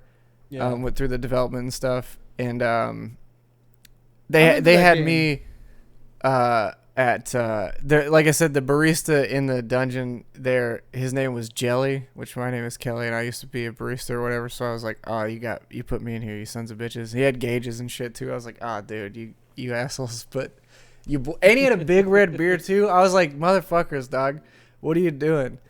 So yeah, I don't know, it's a really good game. I also played, they updated RoboQuest, which I talked about a little bit. And they've been super vocal, and they added crouch sliding to that game, which made the fast pace, which is, again, means they're listening, because that's what I had said and a few others had said, and they added that. Paced, like, even Doom Eternal fucks up by not having that. Like, dude, it's great. Well, because in this one you can jump on heads, you can jump on rails, and then now being able to slide as you crouch really just adds more to the speed of that game, and it just keeps getting better. That's another one to really watch out for, especially if you like Gunfire. That game is it's fun as fuck. Yeah, I think I'll pick up Going Under. I think I might. It's on the Switch too. Yeah. So you could always play it on there. I don't know about performance and stuff, but it ran super well on the PC, so I imagine that one's probably fine too. It's not like super graphically demanding, but it does have a really interesting art style. Yeah, for sure. I can talk about Drake's Hallow a little bit. The other two I probably won't get too much into, just because one's kind of an announcement more than anything. Probably any of them is fine. Earlier the better, maybe. Because I've only played maybe like 3 hours or so of this. It just came out this morning. But this is by the Flame and the Flood developers. It's their new game. It's sort of a roguelike, I think, like Flame and the Flood was, but I think this generates an entire world that you're sort of moving around in rather than just like sections of a world. Because like I played on Steam and then realized they added it on Game Pass, so I refunded it so I could just play. I mean, I already pay for Game Pass, so I just ended up getting it there. But the world I played in the Steam version and then when I loaded into the Xbox one were different. So I am assuming this world is not stagnant, which I didn't know. But yeah, basically it's a 4-player co-op game. You can play it solo, which is what I've been doing. And there is basically you have a village or a small section of creatures that grow out of the ground. So you're sort of trying to nurture them, but this like root evil has been growing around, and taking it over. So you're sort of trying to, fend off that infection while the more you fend off, sort of the more they'll start to come and try and attack your camp. So they'll sort of raid it every, I think, 30 minutes in real time. So you have to sort of teleport back and then defend your base and then make like beds for them and then make more food for these creatures. And then you also find more of them out in the world. So you send them back. And then by virtue of that, you got to make, more things to make sure they're happy, like make toys and stuff for them. You're trying to like nurture these creatures because by nurturing them, your base level goes up and then your overall level goes up, so you get more health and then unlock the ability to craft more stuff for the base. There's also like you find like cosmetics and stuff in the world, like different shoes and pants and hats and all this other stuff. So I'm not exactly sure what the game is trying to be necessarily, because it's like I don't know what the end point of this is, like when you win this like survival crafting sort of thing, because you're also like cutting down trees and making base defenses and other stuff. So I'm not really sure when it all ends, because most survival games kind of don't. Is this giving you like almost Windbound vibes? Like no. I've enjoyed this a lot more than that game. I think the areas are already more interesting in a lot of ways, because it's like you'll go to like an abandoned gas station or like a schoolhouse or some other stuff, and then you have to use these crystals to traverse through that fog area that surrounds every island. But there's some stuff you can find out in the fog too by just kind of going out in random directions. You'll see some like landmarks and other stuff. There's like a church that's like covered in vines in one of the areas. And you can also at a point, you can make these like a second ago I saw them sort of connecting a beacon, but you can use that as like a zip line, so you can ride the beacons back to different areas, so you don't have to sort of take the long way around every time. Yeah. There's also quest objectives and like a narrative that's going on by this bird that's telling you sort of things that are happening. So I think, one, polish wise and combat wise, it's way more fun. There's like a bunch of random items. Like I found like a weed whacker, tennis racket, hockey stick, nail gun, a bunch of just kind of random everyday objects as weapons kind of thing. Mm-hmm. I would say from what I've read, though, the enemy variety is the thing in this game that suffers the most, because somebody was saying they're about 10 hours in and they've only seen, there's like 4 enemy types and a boss, and that's it. So I could see that being boring after a while, because again, like I said, I'm really not sure where it ends or what the goal necessarily is here. But I've been enjoying the game for what it is. Like I like the aesthetic for the most part. The combat's been fun enough. I always like any game where you can make a base or craft or whatever. So I've been, getting into that. It runs well. So I don't know. I'm interested to know. Again, like where it is. We'll pick it up. It's co-op up to 4 players. I would like to play it with another person to see if that changes anything, because I think it's been fun on my own, but I could see it being more fun with a group. Yeah, we'll take a look at it. Yeah. And then this just next announcement is very Rocket League is on Epic now, but it's been a little weird for the Steam version of the game. It comes with some benefits and some caveats, I guess. Like they changed all the menu systems, so now it's like a little weirder to get into games, because you have to kind of go through like 3 or 4 menus to pick what kind. It's like, do you want to play this? Okay. Do you want to play competitive, casual, random, this? Okay. Do you want to do it in 2v2, 3v3, if it's this, and you're like this, and it's like, okay, now you're in a queue or whatever. So it's a little weird, because it used to be a lot faster than that, I guess. and then they changed like the.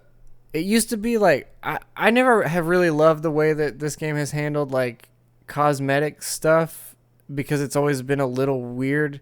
Because they're like they'll sell you cosmetics, which have been fine because those are always like $1 or $2 for a car. I think that's totally reasonable, especially if you're going to spend a lot of time with it. And initially, the game being $20, I think that's totally fine. I think the annoying thing with the Epic deal is like everyone that bought the base game and all the DLC cars and stuff that came with it don't get shit, even though now all those cars are in the base game. So everyone that's picking this game up now for free gets $40 to $50, $60 worth of content, whereas everyone who paid for that piecemeal don't get anything. You just have the stuff you already had, which is pretty annoying. So like, yeah, does that include like all the third party, like Ghostbusters, like Batman? Does that include like all those? Those ones maybe not. I think it's all the ones that they made themselves. Okay. So you still would have those, but again, you still paid for the packs of cars and all this other shit that they made, and yeah, there's no like blueprint currency you get or like special tags or anything. It's just whatever. Yeah. Well, now so that's really weird. They're getting into seasons and battle pass and like they've had battle pass for like a year or two now. Okay, that's been in the game, and that's been fine too. Like I don't know if they haven't really changed it anyway for this. It seems like now though you don't get random drops anymore. You get like a ball that could randomly give you any item in the game, I think. Yeah. Which is a little strange. And then now there's this blueprint system. So like sometimes you unlock a blueprint, but then you have to spend money to buy the currency to then make the item, which is annoying because it used to be like get a crate that'll drop randomly, buy a key for $1. You could get anything, whatever. So now it's like you can get a specific thing that you want, but you're spending effectively probably way more money to do that. Especially like for example, like the cars used to be like $1.99 each or something, right? And so now there's like a car that can drop out of this thing. So to make it, it's like 700 currency, which is effectively like a little less than $10. So it's like what was a $2 car is now a $10 car, and whatever. So that's weird. The benefit being though is now that everything's tied to the Epic account, like I can play the game on Switch because it's free to play on Switch now also. So like all my progress and everything is now on the Switch version that I didn't pay for. And so that's cool. I could load it up on Epic if I wanted to download it there for some reason, and it would be there. Your Steam progression ties into your Epic account then, right? Yeah. You have to log into an Epic account now through Steam. So okay. Like you go into Steam and then it asks you for your Epic thing. Actually, the weird thing is it recognized that I had a Steam account or an Epic account on this computer through my Epic thing, and it just automatically logged me in without having to type anything in, which was really strange. Actually, when I loaded on the Switch, it did the exact same thing. It was like, we know this account by virtue of this, so here's all your stuff. Which is convenient.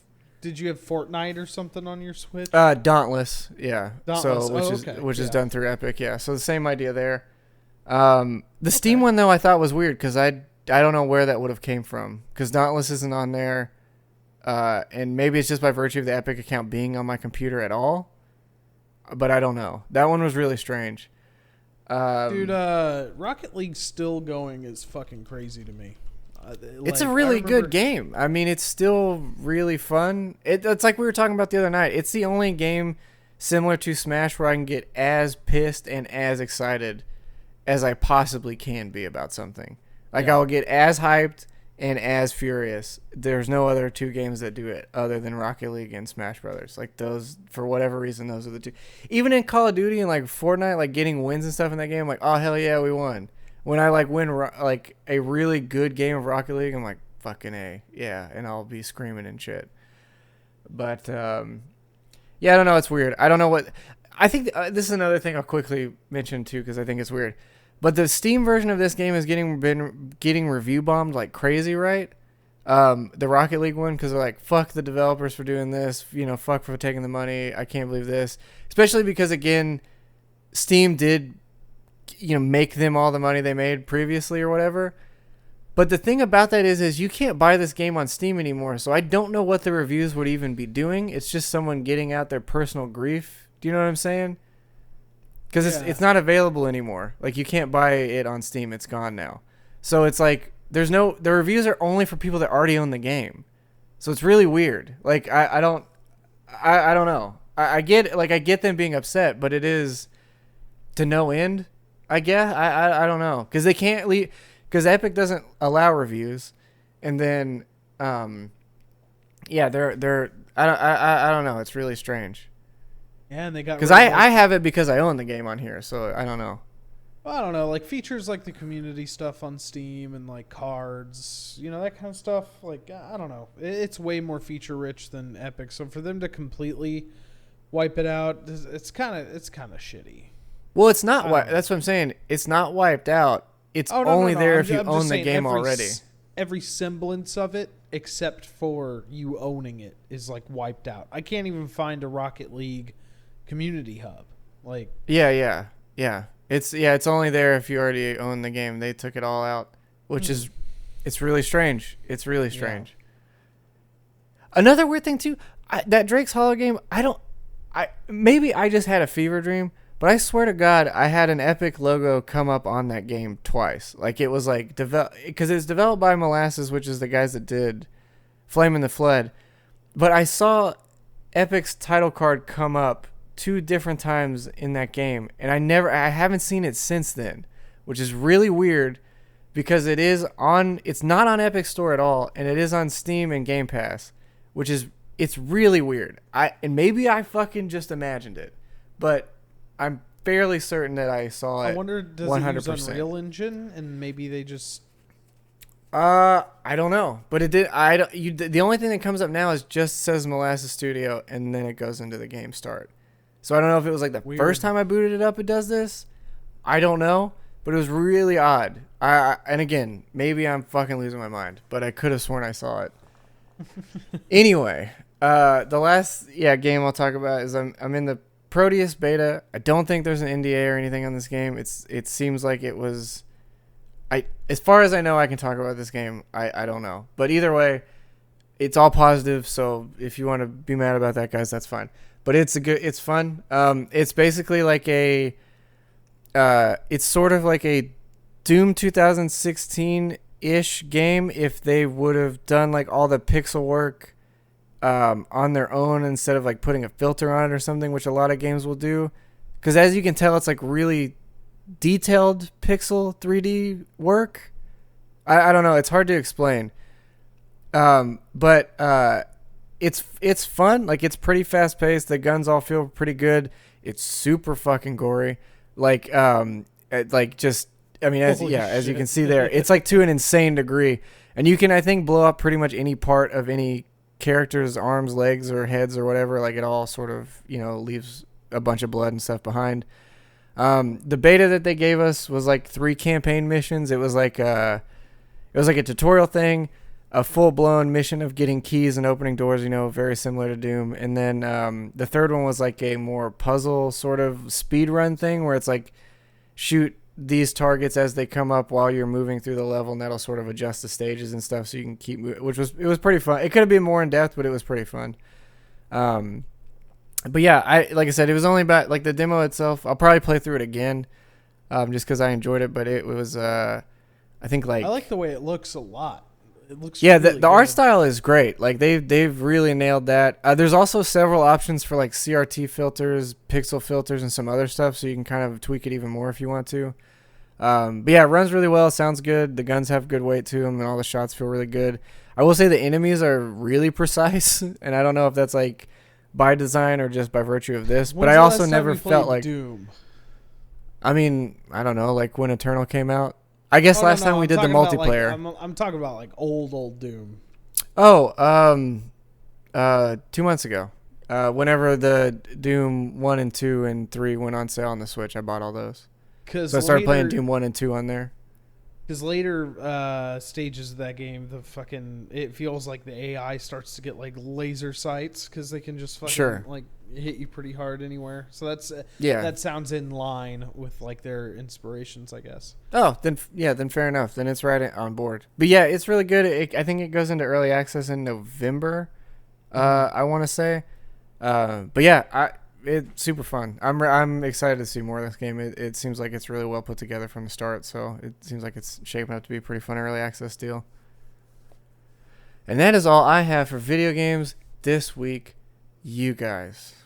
Yeah, me. I don't even know why I'm pulling this up because you all know what this game is. I don't even have to show you like 5 seconds of this game. What is a Dark Souls? Yeah, a Dear Case Soulless 3.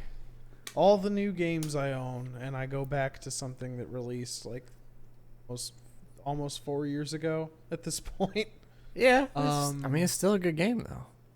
It's a testament to the game, maybe. It's so fantastic, and like, I don't know, like I beat it once, and I was like, I got one of the DLCs. It's like the Painted World DLC, and I played through that. It was pretty cool. I never got the Ringed City, which is the final expansion, but I think after I do the Painted World after this run, I'll probably get the last expansion of the other game. But I mean, I don't know nothing about God. Go ahead. I mean, Iceborne is on sale right now, but you could, I guess, get a Dark Souls 3 DLC. That's How much cool, is Iceborne? How much is Iceborne? I think it's still like $29, to be honest with you. Fuck. Yeah, I don't think it's much cheaper than it is outright. I'll actually look while you're talking, but yeah, the final DLC of this game's only like $15, and I never played it, and I heard it was a good conclusion. Apparently, it positions it maybe as like the last Souls game. So who knows if they'll like get back to like the Dark Souls series. Sure. I don't know much about the story. I mean, the story is like obfuscated. I think Dark Souls 3, they put a little bit more of the story up front, like more so than the other games have. Yeah. You kind of get an understanding of what you're doing and why more so. I also really like in this game versus the other games I never played Dark Souls 2, but the side quest content. I think it sucks that you kind of have to read a guide for that stuff because like so much of it is obscured enough to where like you have no idea who you're supposed to talk to, when and where they are, and what the requirements are. But if you're able to like follow a guide, like Sigurd, he's like a really cool character. I like him a lot. Anri of Astoria, she's really fucking cool. Her whole story with Horus, Unbreakable Patches, and Gerart, I believe is his name. Mm-hmm. I don't know, man. And like the actual like story of like what you're doing and like the fire keepers and all that shit. Like if you're able to like read some item descriptions and like follow along a little bit to some of the dialogue, it's fun. Sure. But yeah, like coming back to it after playing it, like it still surprises you in ways. And I like that about it. Like I play typically ranged characters like sorcery or like pyromancer because like I can do the melee combat, but I hate getting like super frustrated, and like telegraphing stuff in this game can be difficult at times. But I think like if I play as a pyromancer, I'll probably end up respecking and trying to do some like a full strength build. Just like in your face, fuck you with my 100 physical absorption shield and fucking Dark Souls, man. I fucking love Dark Souls. That's fair, man. I need to get back into it, but yeah, I need to play 2. I never went back and did it, and also like there's a lot of purists out there that are like, oh, I never do like co-op stuff, but I think you're kind of really doing a disservice because at times it feels like FromSoft when they implemented co-op or like for certain boss fights and stuff, they were just like, yeah, you could do this yourself and you'll feel like an accomplished badass, but like it's still challenging with a party. Like sometimes you'll have 2 dudes with you that know exactly what they're doing and they'll take down the boss in like 5 seconds. But do the enemies scale at all to multiple people or no? Is it just not like that I know of. Not that I'm aware of. Yeah. They may gain some like hidden health or stats, but it's not apparent. Sure. Yeah. So like you can slowly whittle a boss down, but if you just want to get the shit over with, like just summon.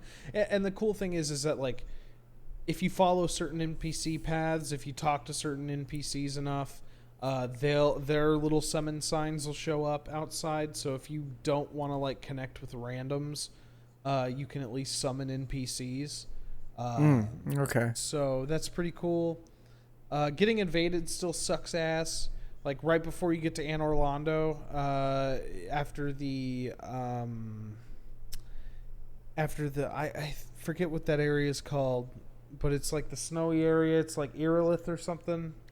You're asking the wrong person. Yeah, I don't know. Yeah, I know. But like when you're done there, and before you go to Anne Orlando, the entire way there. Before you go to Endor. Like, no, that's Anne Ewoks, Orlando. my dude. I fucked up. Anne Orlando. Orlando, dude, that's my favorite pizza restaurant, dog. Damn. I'm just kidding. I don't know. Orlando, that's my favorite studios. Lando, I barely knew. Lando, that's my favorite Calrissian. Okay, dog. I don't know what else to say about Dark Souls, so that's all I'll say. I'm just gonna beat it. I'll probably play the DLC, come back and talk about that because it's something I never did in the game. Sure. But I played that first playthrough took me 80 hours because I really did try to like do a pure run. Yeah, I'll probably end up putting another like 40 hours into the game when all's said and done. And then I'm going to get to those goddamn Metal Gear games. I swear to God I'm going to get to those goddamn Metal Gear games. You're running out of months. That's all I'm saying. Time is months of the essence. It'll happen. Also, I've been playing a little more Hades. I'm still playing on that new save file I ran. I'm only on like my 10th or 11th run.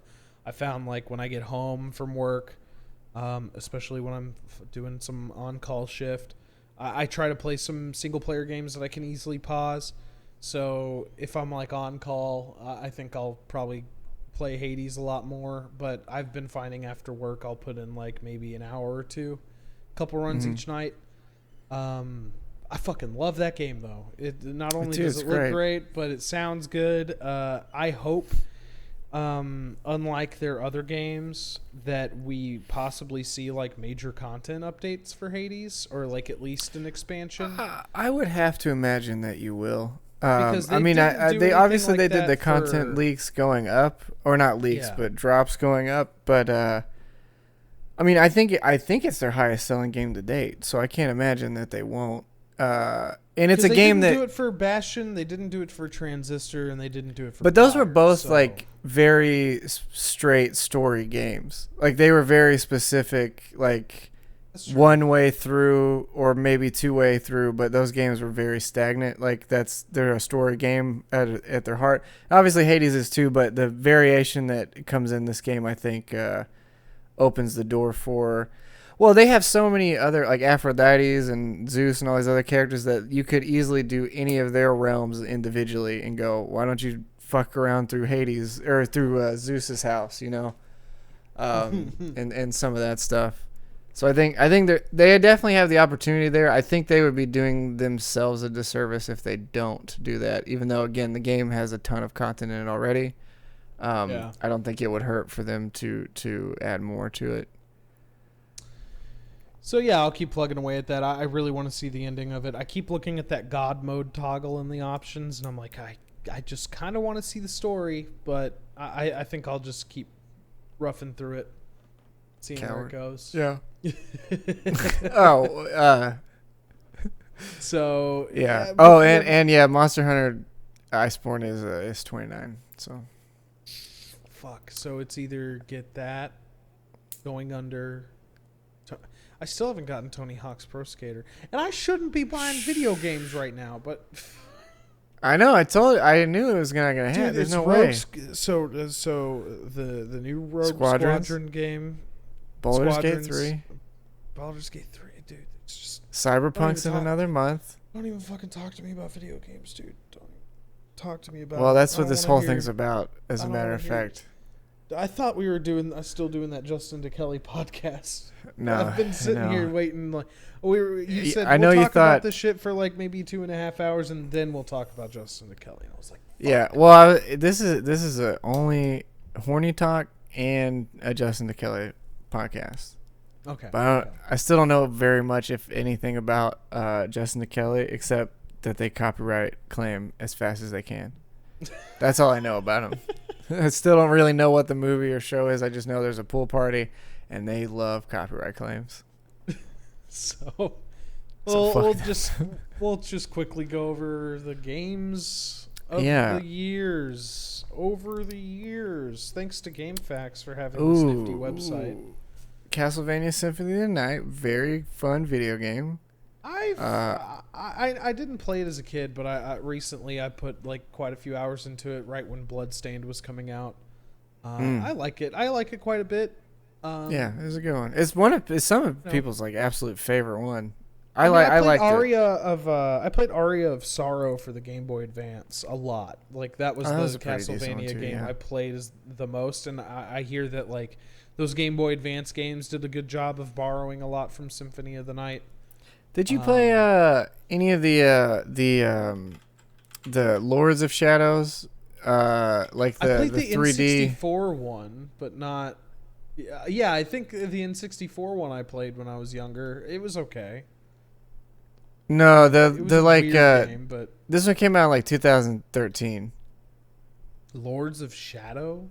Yeah, Castlevania Lords of Shadow. It's like a 3D behind the back, like third person action game they put out. Were they pretty bad or were they pretty okay? The first one was awesome. The second one was dog shit. But the first one was really good. It was also produced by it was either like one of the guys that worked on Devil May Cry or something else. Like it was a very specific guy that they had brought in to do it. Like I can't remember what it was. There was like a key guy that they brought in to help with the game. But yeah, the first one, super good. Second, awful. Very bad. I've been waiting for it to get down to like $2 because I want to try it, but or play more of it because I bought it the day it came out because I was like, oh, that first one's great. And then I played like, I'll say maybe 30 minutes of that one, and I was like, this is not good anymore. What happened? Who did this? Because that first one was fantastic. I wonder if I can. I want to. I see. Sorry. Go ahead. Fine. I was just gonna say flat out that game was cool on the 360 when that came out. I just remember being blown away by ragdoll physics. That was still like hot. Yeah. Tech. Action adventure game developed by Mercury Steam and Kojima Productions. Oh shit! Okay. So, your boy Kojima had a hand in it somewhere. Although it doesn't seem like writers is Enric Alvarez, Dave Cox, Edith. Producers. He was Hideo was a producer on it. So that's cool. It's a cool game, man. If you get the chance, like I said, that first one's definitely worth giving it a run through. Anywho, Dynasty Warrior 6, Risen, which I hear is a terrible series. Risen's yeah, that game's really bad. Sonic Adventure 2's re-release on PlayStation 3. Notice I'm glossing right over Resident Evil 6. Yeah, that game's. Like I said, I would play it in co-op with someone else. I would like to try it, but the single player style of that game, I did not care for. 5 was Kingdom pretty Hearts, fun in co-op because it reminded me a lot of Resident Evil 4.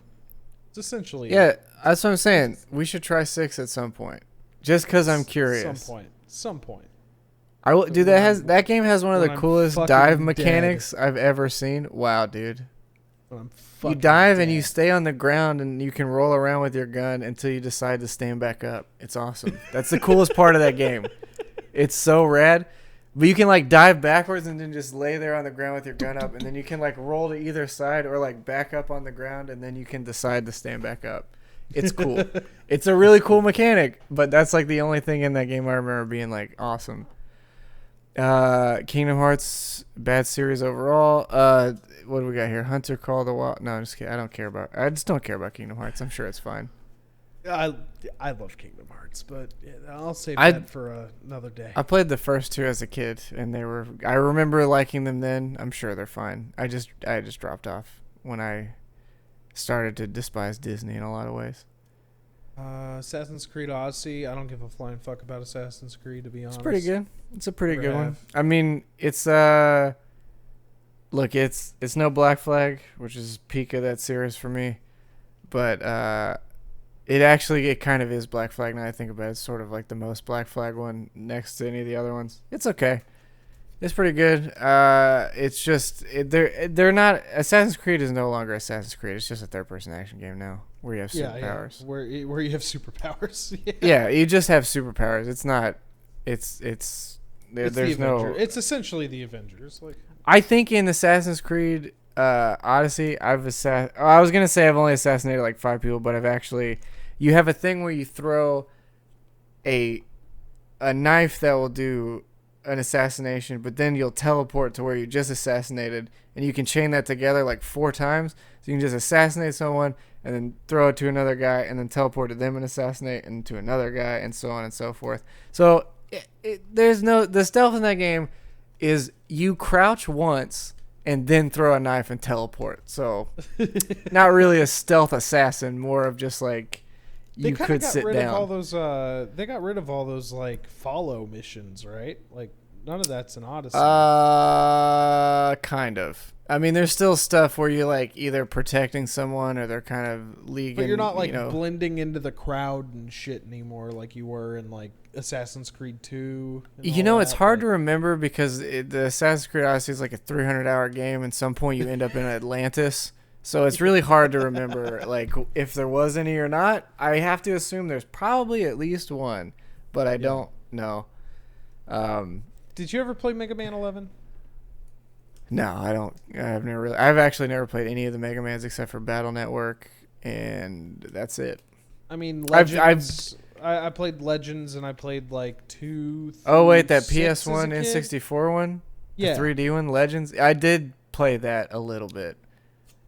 But yeah, the other, I've never really cared for Mega Man all that much. Like I always beat like 3 bosses and then go, I'm okay. And then the most Mega Man I ever played was when Mega Man was in Marvel vs. Capcom. That's the most Mega Man I've ever played. Honestly, the most Mega Man I've ever played is having him in Smash Brothers. There you go. And I don't like him there either, to be honest. Like he's one of my least favorite characters in Smash. It's not my play style. I just don't like spammy projectile piece of shit motherfuckers. I just don't like them. I just don't fucking like them. And I think Meta Knight's a big dumbass, but that's just me, I hate Meta Knight. There's a person I don't very much like who used to play Meta Knight all the time. Fuck him. Huh. Imagine that. Fuck that motherfucker. Yeah, I fucking Meta Knight sucks. I think Meta Knight sucks. Actually, he's really one of the only few characters I really don't like, and he's not as bad as an Ultimate as he was in the Wii version. I always look at him and I'm like, I'm gonna play Meta Knight, and then like I drag the little coin on top of him, and then I'm like, not today, dude. And then not today. I'm not. I moved to another cooler character like Byleth. Yeah, shut the fuck up. I moved to another cool character. Yeah. Like Fire Emblem number 12. Like fucking Robin, like Fire Emblem 5. Or Fire Emblem Wizard, or perhaps Fire Emblem. That's the other thing, is like in the context of those games, all the characters have really cool narratives. When you take them outside of the game, who gives a shit? It's just Anime Guy 5. It's like, it's like you could ask somebody who knows nothing about Fire Emblem. You could just be like, hey, what Fire Emblem game do you think all of these characters are in? And if they were like, I don't know, are they all in the same game? They don't have very many distinctions, except for maybe like Corrin and Robin, maybe. You could go...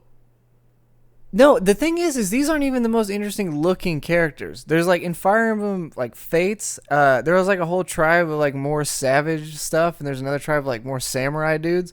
Like there's way cooler looking characters. They pick the most fucking lame ones and go, here you go, have this character. Like if you lined up 30 anime characters and you go, which ones are in Fire Emblem? You go, fuck me, whichever ones look the most regal, I guess, and then that's it. Like it sucks because Fire Emblem is so cool, and again the writing in most of those games is really good, but when you look at the characters, like, oh cool, that's twisty haired anime girl 1, and then there's short hair anime guy 5. That's sword anime, that's spear anime. That's horse anime guy.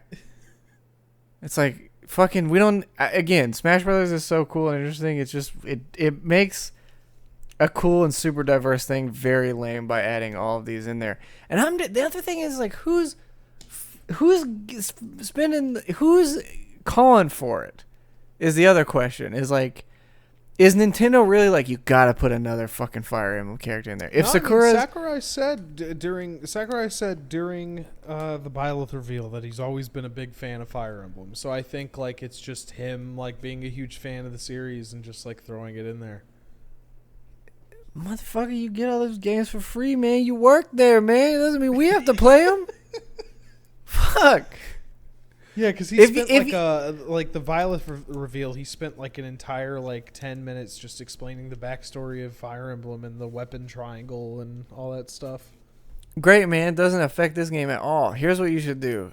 Here's what he should have done. Is he should give everybody that bought Super Smash Bros. Ultimate a copy of fucking Fire Emblem Three Houses if he was really that horny about the game, instead of giving us another goddamn character we don't want to fucking play, dog. Yeah, exactly. I'm just saying. The character is fine. It's just it's unnecessary. We don't need it. There's so many cooler options. Fuck. Fucking get fired up about Smash tonight. Well, we'll have more Smash to talk next week because that presentation is at that Minecraft thing that's happening actually tomorrow, I think. Are they doing like a longer reveal of it or something? Yeah, like they're an in-depth doing play like thing? I think he's doing like an in-depth thing, probably like an interview or something, because like there's this Minecraft like fan fest thing happening tomorrow, like this virtual event. So I think it's a part of that. So we'll see. But yeah, I think that's it for me. They should have put Notch in Super Smash. They should, and they should put his fucking really weird tweets in there too. Like they should put Notch. Yeah, well, he should throw wild tweets at people as his like ranged attack. Should he? Like, does he like when he like the Squid Kids? Whenever they like dash, they kind of jump into the water. Should he just like jump into like a pool of all the money he made when? Well, I was gonna say, after a certain amount of time, it's like that Wario fart buildup, and so he just shits out like a pile of money that does insane damage, and then it sort of like spurs out and does multiple AoE damage to every character. That's a good idea. He throws his fedora, and then like. Oh yeah, clearly. Well, like what he'll that's his when he does a crouch, he'll tuck his whole body into a fedora, and then he'll pop out like for a an cartoon up character, smash. just like yeah. And then the fucking thing. What a weird. And his dodge is he'll pull out a Gabe Newell mask and put it on, so you're like sort of not sure which character you're fighting there for a second. His dodge will just be like, whoa, and you're like, oh shit, was that Gabe? You're like, nope, it's still fucking Notch, dog. Dude, how pissed do you think Gabe was whenever Notch sold Minecraft, that one fucking property, or his studio, whatever, but it was really just that one game for like I think it was like close to $1 billion. And then like I think it was more than $1 billion, wasn't it? Wasn't it like $2 billion or something like that? Microsoft Mojang price. $2.5 billion. Fuck! How much did Notch make? $2.5 billion. How much did Notch? How much thermal paste make selling Minecraft? Like him personally.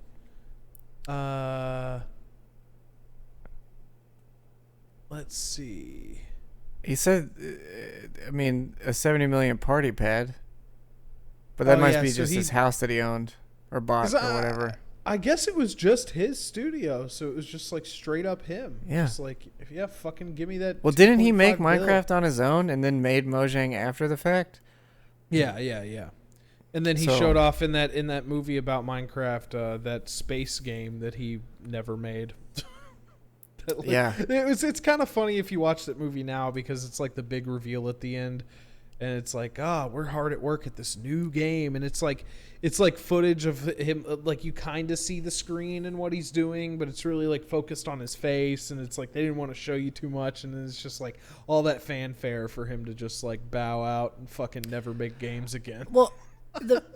Well, okay, here's the thing. If you made $2.5 billion, I would never do anything else. After slaving for that long, what else are you going to do? Like, you have made your swan song. There is. I can't. It's like what happens when gold medalists win the Olympics. They just fucking die because they're like, what am I gonna do? I just want a gold medal first, and then they die, dude. Yeah, it's either like I'm gonna either get another gold medal or I'm gonna not do anything because I've reached my peak of sport. So it's like he's not gonna make Minecraft 2. And the thing is, if he was developing a space game similar to Minecraft, by the time he was done with it, 50 other companies made them already because everybody was making a Minecraft game after Minecraft hit. That's true. So, the really surprising thing is that no one made a better one. Like, that's really the craziest shit, is that not to say there's not probably better versions, but no one made a better, more widespread version of Minecraft. Like, you look at Battle Royales, and it's like, what is it? Like, PUBG was huge, but then Fortnite came and crushed it, and now Call of Duty's kind of doing that, or whatever. There was always, like, titans of it. Minecraft is like, that's it, and it's still it. It's really crazy. Yeah. Maybe Roblox, I guess, is similar enough, but I still don't think that's. I don't know enough about Roblox. Like I say every fucking podcast for some reason. We should dive into Roblox. We should just fucking do it. We should stream a session of us just making Roblox. Well, what's your weekend schedule look like? Because I'm down to do this. Really. I'm open. I'm wide open. Okay. Either Friday night or Saturday morning, because obviously the Saturday nights for the boys, obviously. I mean, Saturday morning is for children watching cartoons. I think it aligns. Oh yeah, yeah. That's the. I was gonna say the pervert feasting hour, but that's ridiculous. Does it? On that note. Yeah. Good night. Good night, everybody. Yeah. Follow me, the Deadly Robot, Twitter, Twitch, wherever the fuck you play games and with yourself, content, whatever. Yeah, you can. I mean, if you're here, you found me already. I'm also on Instagram as Weakling Art. If you want to look at art stuff that's totally separate from this business. I have a Genshin Impact review coming up. Even though if you listen to this, you basically heard it. And then what else? Probably RoboQuest, because I still don't actually think I've put up a review for that. It's hard to say. Redneck's coming around. I'm gonna jump into Squadron here in like 10 minutes because that's up now. I'm probably gonna see what that looks like, and hopefully we'll have some Baldur's Gate stuff here soon. That's right around the corner. I've got Divinity stuff still in the works somewhere because I'm bad at editing videos, and that's and that's it. I don't know what else to say, really. I think that's it for the episode, boys and girls. I love y'all dogs. Thanks for watching, as always. Keep it horny online.